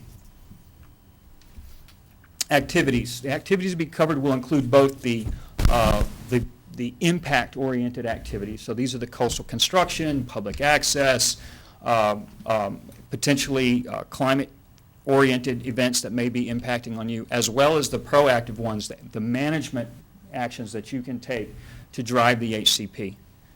Next slide, please. The scoping of the impacts and the analysis. I really see this RFP, as a feasibility study for that broader HCP that you guys have identified as needing to get a full scoping and a schedule for. So at the end of this process, we should have enough information for you to determine whether going into a full HCP is in your interest, one, and two, whether or not we're talking about an environmental assessment level or a full-blown environment impact statement associated with your HCP. And then I'm going to turn this back over to Russ as our GIS expert. That's right. Yes, sir. Task 7, I think this is addressed, it's almost a project within the project, where the county in their scope specified that they were looking for bringing together, updating the conservation information to support the planning process, to update the county's conservation overlays, and also to facilitate a broader access to the public. And we'll start the programming with bringing in the public data sets that we anticipate and the agencies will be looking for, FMA, the ones on the screen, working with the steering committee to identify the gaps, possibly using field surveys to capture those. And I think the most novel aspect of what we're trying to do here is on this delivery is using Esri ArcGIS Online, which is a premier GIS software that most people are familiar with. If you could advance to the next slide, just a little bit about it, not to take too much time, but ArcGIS Online is essentially the new direction. It supports exactly the kind of planning activity that's taking on here. It's cloud-based. I think the important thing to walk away from this is that the traditional aspect that most people approach these projects with is hosting these on their own servers within the organizations. This gets it up into the cloud. It's secure. It's easily transferable, and it's a low-cost transfer option at that time when it comes across. And it's also easily accessible on mobile devices. It's easy to get the message out there with this, and it's very easy for everybody to tap into. On the next slide, we've basically set up a live link. We mentioned that in our proposal, that we stood prepared to provide a live demonstration. If anybody wants to take a test drive on this, we can do it at the end. And also, if you just type in Gulf County HCP on Google, it'll be in the top 5 search results, and you can just hit it from there. And I'm going to turn it back over to Joe. So in the end, in order to have a viable HCP, you're going to have to show the U.S. Fish and Wildlife Service what conservation measures will actually drive the long-term success. You're after a permit that may last 20, 30, maybe even 50 years. And so there's some tools here that you may not be thinking about. One of those will be adaptive management in the face of sea level rise. The U.S. Fish and Wildlife Service has now integrated that into their planning documents. So it's going to be challenging, but some of the other things that you can think about is you might be a vehicle for funding habitat restoration, for example, on the state park. That might actually be one of your mitigation options. Predator control and then human access activities to the beaches. Maybe one more minute? We have a couple of slides. Okay. I gave 1 minute. Next slide, please. So you've asked us, go ahead, Russ, you and Sandy from now on. All right, yeah. At the end, we'd certainly make sure that we wrap this up with a schedule for completion with the HCP, and I'd like to just advance back through these slides. We're all familiar with the species, so we're just going to roll through this here to maximize our minute. If you could advance a few more frames. We've all seen these guys. That's a new one. Right here on issue awareness, I just want to let you guys know that we are familiar with the Panhandle, that we are familiar with some of the issues that I think this HCP vehicle may be able to address and something we would want to look at. The upcoming renourishment schedules for St. Joseph Beach restoration, the barriers presented with the COBRA units out there, stump hole revetment. It's vital to St. Joe Peninsula and the economic development. It'll have a structural solution in there, and knowing that the agencies are also interested in maintaining that overwash that comes through on those areas. So the HCP is a good vehicle for that, and possibly NRDA planning. And why Shada? Again, I just want to stress that we're locally available to the commission. Thank you. Thank you, sir. Tried to roll it in there, but thank you very much. Sandy. Our next presentation will, from Ecological Associates. We have a representative. He's waiting in the hall. All right, would you, someone please step and get the gentleman? Well, there you go. You can get.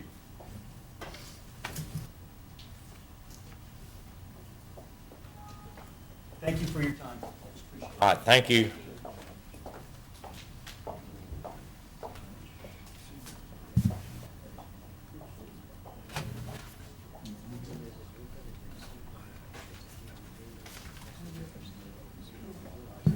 Come on. Here it comes. Okay. Bob, come on up. Thanks, sir. Thank you. You have a slide presentation?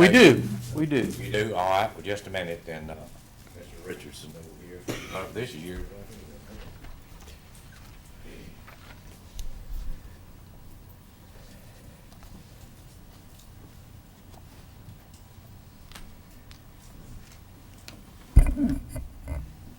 Well, first of all, Mr. Chairman, Commissioners, good morning. My name is Bob Ernest, and I'm president of Ecological Associates. And in 1 second, we'll have our slideshow up here. And I did bring with me this morning Miss Amy Knight of the Florida Natural Areas Inventory out of Tallahassee. She's one of our team members.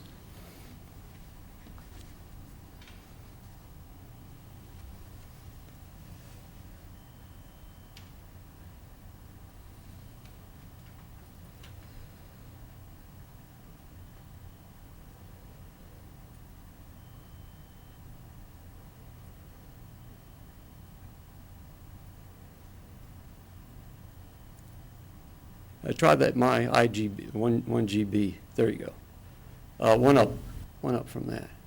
There you go.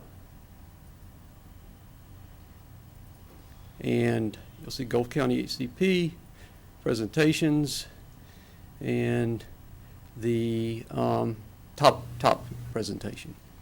There you go. Okay. So again, we're Ecological Associates, not Shida Ecological Associates, so there's no confusion there. As our logo implies, we're probably best known for our work with sea turtles, although we provide a broad range of environmental services. My business partner, Eric Martin, and I are both native Floridians, and we've got over 70 years of combined professional consulting experience here in the state of Florida. You know, I was actually a little surprised when we were notified that we were shortlisted. I thought our proposal was going to win outright, and hopefully I can demonstrate to you why you should select Ecological Associates as your consultant. We have more practical experience preparing large-scale HCPs in Florida than any other firm. We prepared all 4 countywide HCPs, coastal HCPs here in Florida. The first one was in Volusia County. Of course, Daytona Beach is known for its beach driving, and when you mix 1 million vehicles on the beach each summer, along with several hundred turtle nests, there's pretty high potential for problems. And so we were part of a team that helped prepare their original HCP back in the mid-90s, and they got an incidental take permit for that. However, it only had, excuse me, only had a 5-year duration, and we were retained by the county to amend their HCP and extend the term of the permit, which we did successfully, and that permit was for 25 years, issued in 2005. Next slide, please. Do I have a remote here, or is it you? Next slide. That's good. In Indian River County, the issue involved issuance of emergency permits for shoreline armoring. The county had issued several permits back in '96 for properties along critically eroded sections of beach, and they were later challenged by outside interests, claiming that the seawalls were illegal and were causing harm to sea turtles, which was a violation of the Endangered Species Act. So EAI was contracted by the county to pursue an HCP and apply for an incidental take permit, and that effort was successful. Permit was issued in 2004 for a 30-year period. Similar to the other 2 counties, St. Johns County was getting a lot of outside pressure to obtain an incidental take permit for beach driving and other activities that they managed. And people claimed that that was doing harm to sea turtles and beach mice. Again, EAI was called in, and we successfully obtained an incidental take permit with a 25-year duration. Most recently, EAI was contracted by Walton County to prepare an HCP for emergency permitting of seawalls. After the passage of Hurricane Dennis back in 2005, they issued almost 200 emergency permits that resulted in 3.5 miles of beach being armored. And as you might expect, outside interests challenged those actions. A lot of the seawalls did not conform to state law. Again, we were brought in and prepared an HCP. The Board of County Commissioners approved that plan in 2011, but the ITP is still pending. So given this depth of practical experience, I suspected that perhaps there were some other issues that didn't elevate us above the other competitors, and perhaps one of those is our size. We're probably the smallest firm before you this morning. However, this year we celebrate 20 years of business here in Florida, and we continue to grow every year. We're financially stable and in good standing with all of our suppliers and creditors, and as demonstrated by the financial statements that we submitted in support of our proposal, We have a substantial cash reserve as well as an active line of credit. More importantly, we have an excellent reputation for the quality of services that we provide. Most of our clients have been with us for many, many years. We have 3 multi-year continuing services agreements with 3 different counties, and we have both large and small private sector clients. Florida Power and Light Company, the state's largest utility provider, has been with us for all 20 years that we've been in business. So another concern may have been our location. We are located in Jensen Beach over on the East Coast, but that you shouldn't infer from that we're somehow isolated from Gulf County. A good example of that is back in 2010 after the BP Deepwater Horizon oil spill. We were the only firm that was brought in by the U.S. Fish and Wildlife Service and National Marine Fisheries Service to help with sea turtle recovery efforts. Within 2 weeks of receiving the contract, we had mobilized trucks, trailers, ATVs, and set up 2 bases of operation up here in the Florida Panhandle. Ms. Nikki Desjardins of our staff, and who will be assisting with the Gulf County HCP, worked on the beaches up here in the summers of 2010 and 2011. She established really good relationships with the local sea turtle folks in your county. And of course, we successfully completed an HCP for Walton County. So that just demonstrates that we don't need to be sitting here in Port St. Joe to effectively produce a quality product for you all. These HCPs don't require a lot of field effort. They basically use existing information, and so they're desktop exercise. And now with all the technological capabilities for teleconferencing and file transfer, working remotely really is not a problem.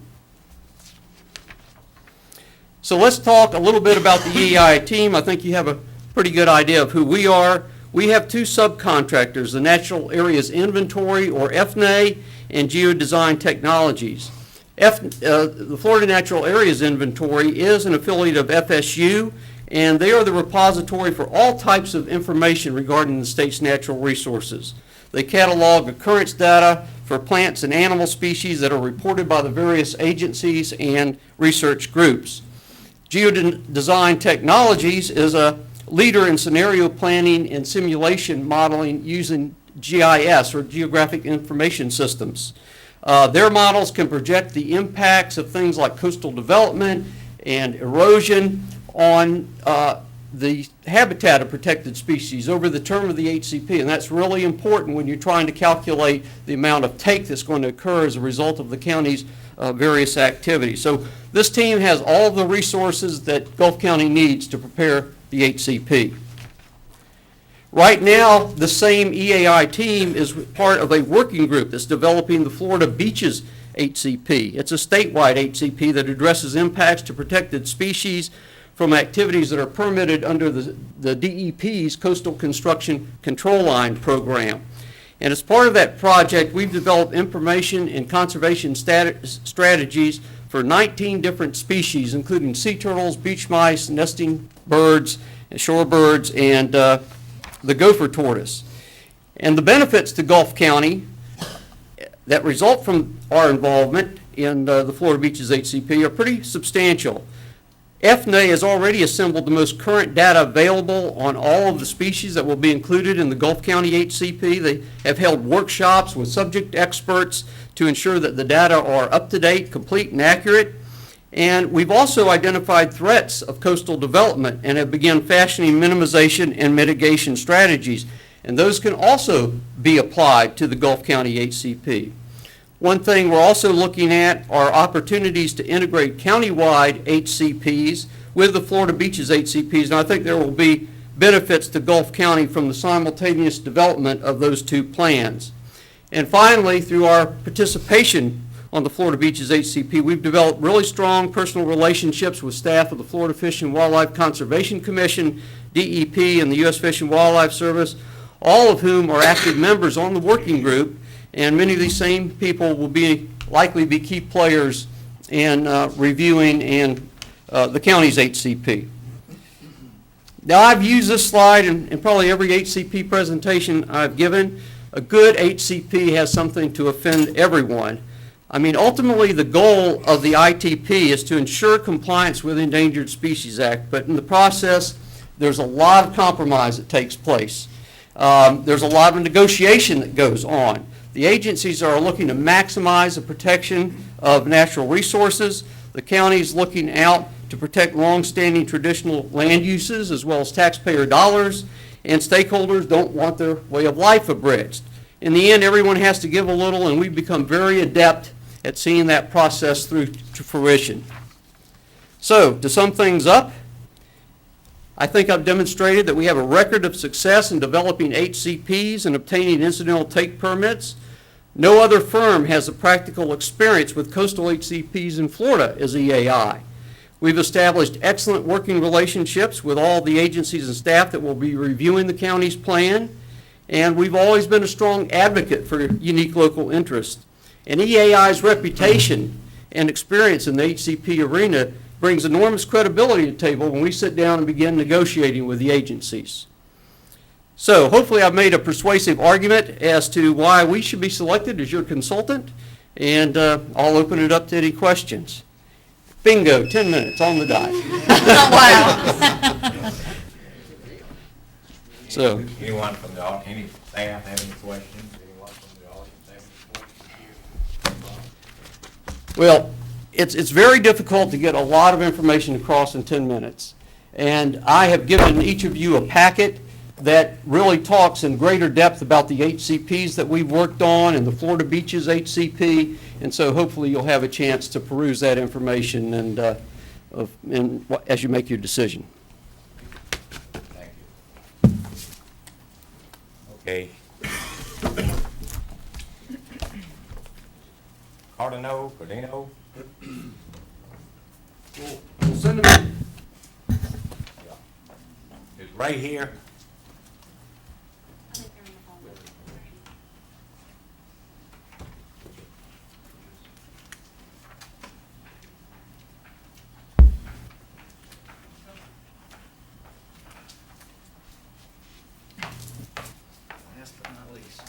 Come on, Ray. You have a, you gonna do a slide for you? Yes, sir, I am, and I understand one of your staff are going to be the clicker for me, so All right, sir. I will, Dave will have it up in just a moment. sure, and I'll try and give some sort of direction as to how to move along there. You can go ahead, I'll step right here. Thank you, He'll sir. be ready in just a moment. Sure.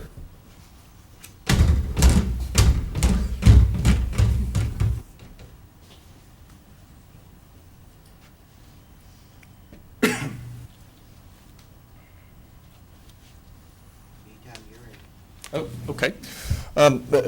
Commissioners, good morning. My name is Ray Lorraine. I'm a senior project scientist with Cardno Entrix, an environmental consulting firm headquartered in Tampa. I'm pleased to provide our qualifications today to be your consultant for the Habitat Conservation Plan development. Next slide. What I'd like to do in my talk is really hopefully impress three things upon you. Number one, an understanding of our understanding of the process. In addition to the HCP process, we have worked in North Florida and the Panhandle for many years and are familiar with the coastal communities and the species in them. And lastly, we have put together a team that should understand issues that are important to Gulf County. We're including on our team Preble Risch and Southeastern Consulting Engineers as sub-consultants, and we think that brings a very important aspect to our team. Next slide. Cardno Entrix is a national firm. We have over 1,000 staff in 45 offices, but we've been in Florida for about 40 years previously as biological research associates.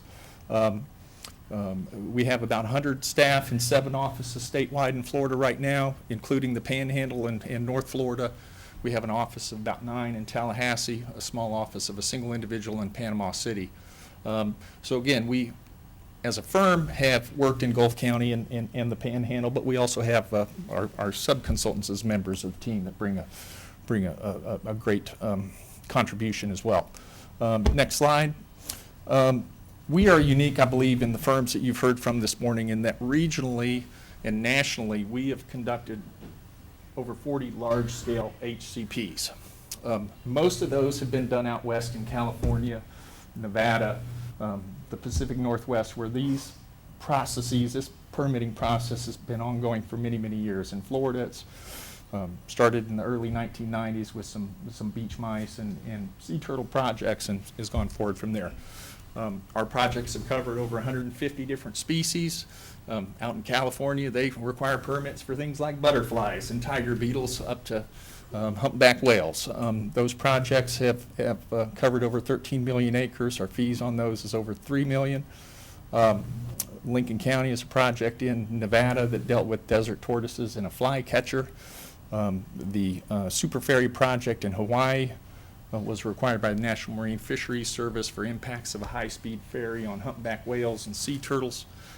In Sacramento, we provided a different service. We actually have economics experts, economists on our staff, and for that project, they did the budgeting for the HCP, figured out the cost to implement the HCP, and then how to pay for that over the 30-year life of the project. Next slide. In addition to our national level, and I recognize that folks out west may not help you necessarily, but they actually bring much to our team. In Florida, again, we've been doing listed species work as a core service that we provide for over 40 years. I recently managed the Charlotte County economics analysis for their HCP, where we presented about a half a dozen different funding options to the board, and they used those to select one that was economics for their residents in terms of permitting single-family homes. Wingate Mine was a large land tract that dealt with scrub jays, tens and hundreds of acres there. We've also done many, many other large-scale permitting projects for the phosphate industry, for theme parks over in the Orlando area, not necessarily under the HCP process, but through Section 7, another permitting avenue. And we have experience with beach mouse projects up here in the Panhandle through our work here. Next slide. The HCP is part of the incidental take permitting process that ultimately will lead to a permit that authorizes take a listed species for otherwise lawful activities.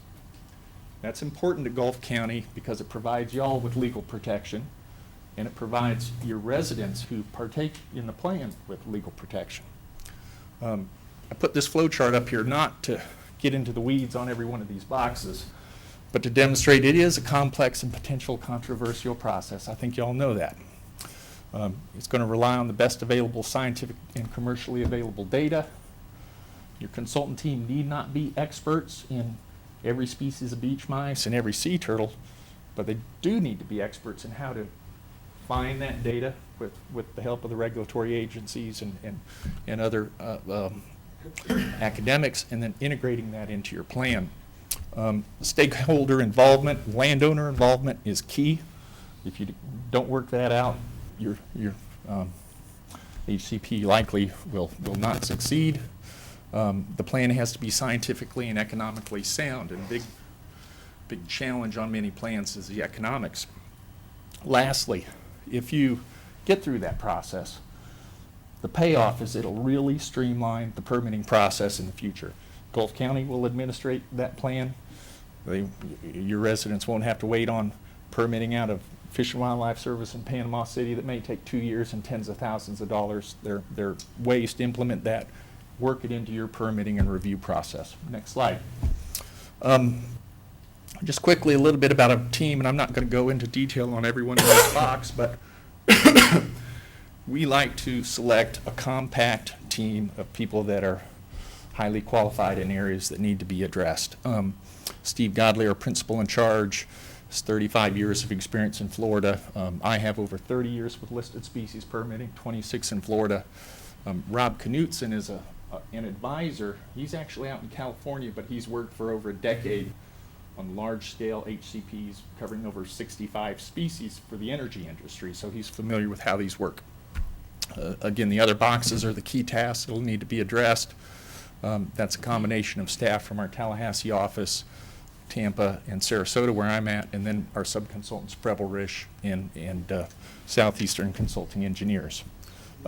Next slide, we can probably just go over that. Again, that's just a little reiteration. You know, we've got several hundred years worth of experience in that flow chart I showed you. Last slide. So why us over the other two highly qualified teams that you've heard from this morning? And I must say, I think y'all are in a good position, you know, between the three of us. We've been doing this work for a long time. The agency folks know us, we know them. They have our respect and trust. Again, we've worked on many large-scale HCPs throughout the country. We have a lot of experience both with HCP under Section 10 and with Section 7 here in Florida. We use a science-based approach, and that really is important because that creates the file of record that will support the project and prevent challenges if there are legal challenges. We prepared a compact team of qualified individuals. It was important to me that we brought together local folks that could help share the concerns that are unique to this county. And we have the right tools internally to manage the project, to bring it in on time and budget, and prepare a quality product. Lastly, we're strong client advocates. Some agencies don't like us for that, but that's not something that we apologize for, whether it's a government like Gulf County or whether it's a private client. We support our clients' positions. And I guess the one thing I would leave with you, you're getting federal money for this project. It's being administered by Fish and Wildlife Conservation Commission in Tallahassee. But at the end of the day, this is your plan to serve Gulf County and protect its residents. And so, you know, I would leave you with that you want to pick a team that's going to not write DEP's plan or Fish and Wildlife Services plan, but your plan. With that last slide, I think some pretty pictures of bugs and bunnies, and if I have any questions, I'll be happy to answer. Thank you, sir. Thank you so much. Any questions from the audience, anyone? All right. No, we had three good presentations here. Do you have anything else for the rest of us? Do we need to bring them back in? Or Nah. Y'all done? You've heard enough and move on with the process? If we could, hold on Mr. just a minute. If you don't mind, Ray, having the folks come back in so they can hear the remainder of the process. Absolutely, yeah.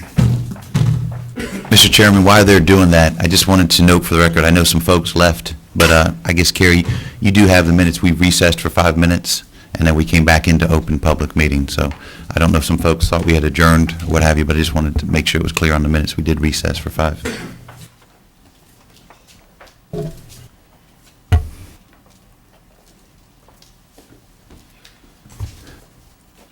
Mr. Chairman, as the three consultants and firms come back in, I just wanted to recap.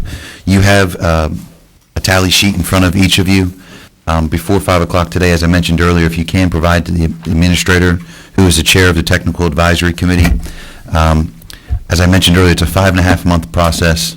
You all have a copy of the RFQ. They've worked diligently and met on countless hours to form the RFQ, to vet out the RFQ, and now to make recommendations to you all on these consultants.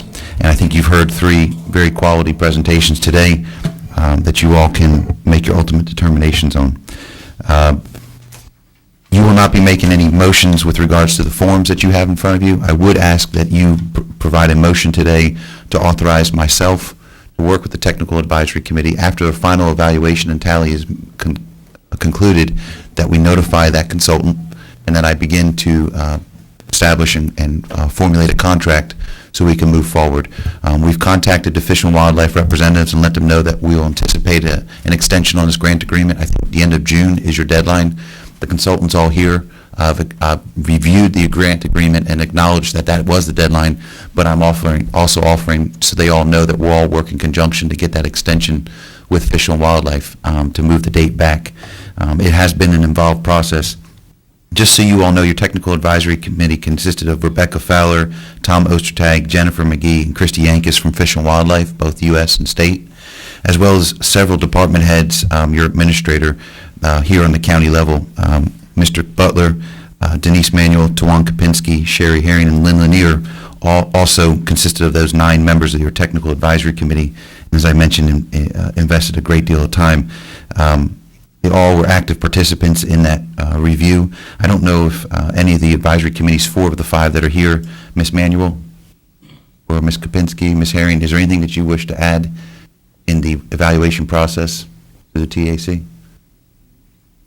Mr. Butler? My comment, just everyone knows, it was very in-depth. It was probably the most in-depth I've been involved with, working with the county. We took a lot of time, the agencies, we met several times with them, with the U.S. Fish and Wildlife and FWC, and I think it's, in the end, whatever the end number is going to be as close as it can get. We had 5 firms, these 3 came in almost equal, based on what you guys give us today. We'll just simply plug those numbers in, and it is what it is at that point in time. Mr. Chairman, other than that, just wanted to thank the vendors for, obviously, they've come from far and away, some, and have made quite a travel to come. And like I said, again, if I can emphasize the import of this HCP, it's been a long process, but it's also, I see a lot of the folks from the audience have left.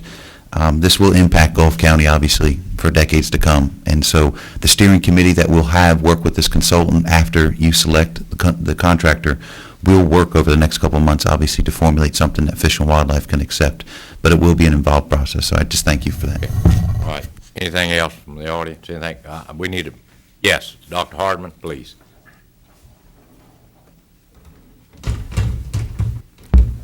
Pat Hardman. Just very quickly, the Habitat Conservation Plan, I don't know that our residents understand the depth and how much this is going to affect people in the county. There could be unintended consequences. We could create a new endangered species, particularly in South Gulf County, called a Homo sapien homeowner. You have no clue the cost that could happen to the county or a built homeowner with this type of plan. I would encourage you to, everyone that you have on these committees are endangered species oriented. I would encourage you to bring some partnerships to the table that are oriented towards homeowners and development and tourism as well. Because if not, we're definitely weighted. Not that I don't love those little creatures, but we live here too.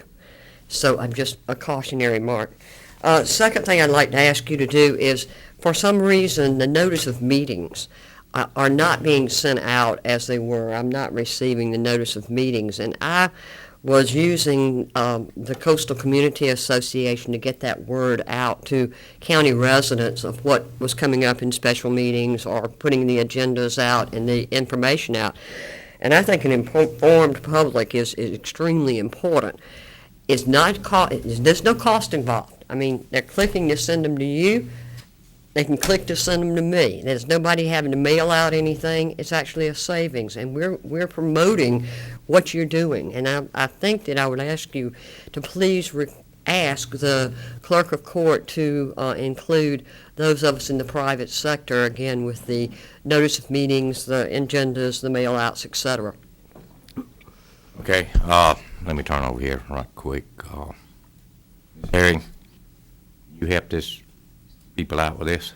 I believe Clerk Norris addressed this, I believe it was maybe at the last meeting. The public is noticed on our email list. It goes to the papers. It's noticed at the courthouse, and I believe it's also on the county's website. So it is out there in electronic format, but we are no longer maintaining that email list. And I see no reason not to. Yes, please, right over here. And we did talk about this, I think it was the last meeting, and Ms. Norris did say that she would consider sending the notices out again. And I think if she refrained from sending out the agenda, because the agenda's on the website, but I still believe that we need to go back to Ms. Norris and encourage her to take on maintaining that email list, to send out notices only, so they wouldn't be large files. But particularly with our special meetings and emergency meetings, if people don't come and look at the window or look on the website every day, they don't know. And I agree with you, Dr. Hardman.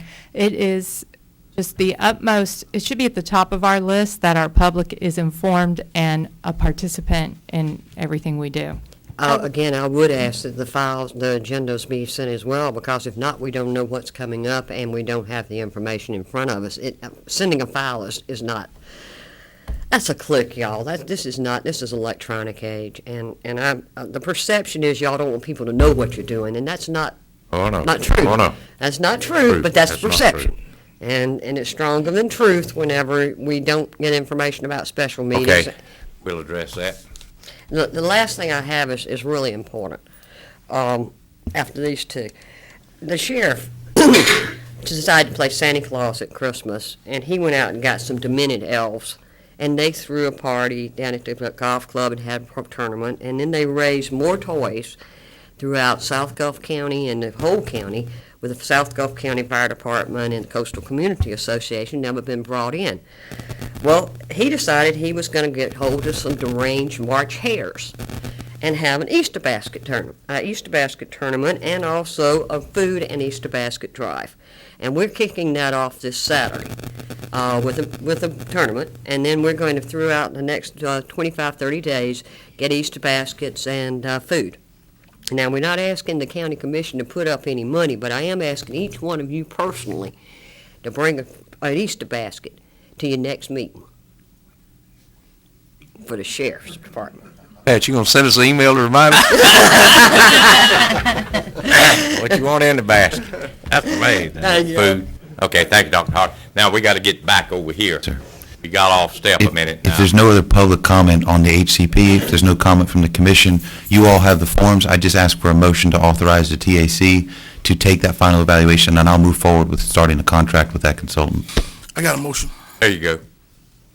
Mr. Chairman, I don't have a problem voting to turn it to y'all, but I'm not gonna be involved in the scoring process. Is it all right I'll vote on turning it over to the? Yeah, to authorize staff to commence with the contracting. I'll second the motion. But ultimately, 2 weeks from now, I'm going to come back to you all with hopefully a proposed, there's going to be a recommendation from your TAC, but I'll already be in that contract proposal phase, letting you all know. Okay. Motion. Any further discussion on this? Anything from the audience, public? Not? No opposition? Motion passed 4-0. Just again. No. You're abstaining, One right? abstention. No, I'm good. I'm good to vote. Okay, all right, good on it. Okay, all right. And Commissioner Yeager's abstaining from the process of evaluation and. Okay, from the evaluation right here, okay. So I assume there'll be 3 commissioners submitting that before 5 o'clock. Before 5, okay. Before 5 o'clock. Anything else? Thank you, Mr. Chairman. All right. Mr. Butler? Just for clarification, we may already have it in place, but in case we don't, if the board will agree that we can go out RFPs for garbage services along with the 2 cities. I think we may already have it. If we don't, we'd like to get it clarified by the board, and we're going to get that to the paper soon. All right. Okay. Need a motion? Yes, sir. All right. Got a motion over here? Somebody? Commissioner Yeager? Yeah, second. All right, any discussion on this motion? Any input from the audience? Commissioner Bryan? I just want to be certain when we go out for these bids that we're looking at what the services that is being provided from the various service providers, so that we are comparing Apples to apples. apples. Yes, sir. That would just be my only comment there. Anything from the audience on this? Is there any opposition? Not, motion passed 4-0. Is that it? Okay. It's been a lengthy meeting. Anyone from the audience have any business before the board? If you do, step forward and state your business. Anyone from the audience? All right, I need a motion to adjourn. Got a motion from Commissioner Smiley, seconded by Mr. Yeager, and that's it. Thank you for coming out.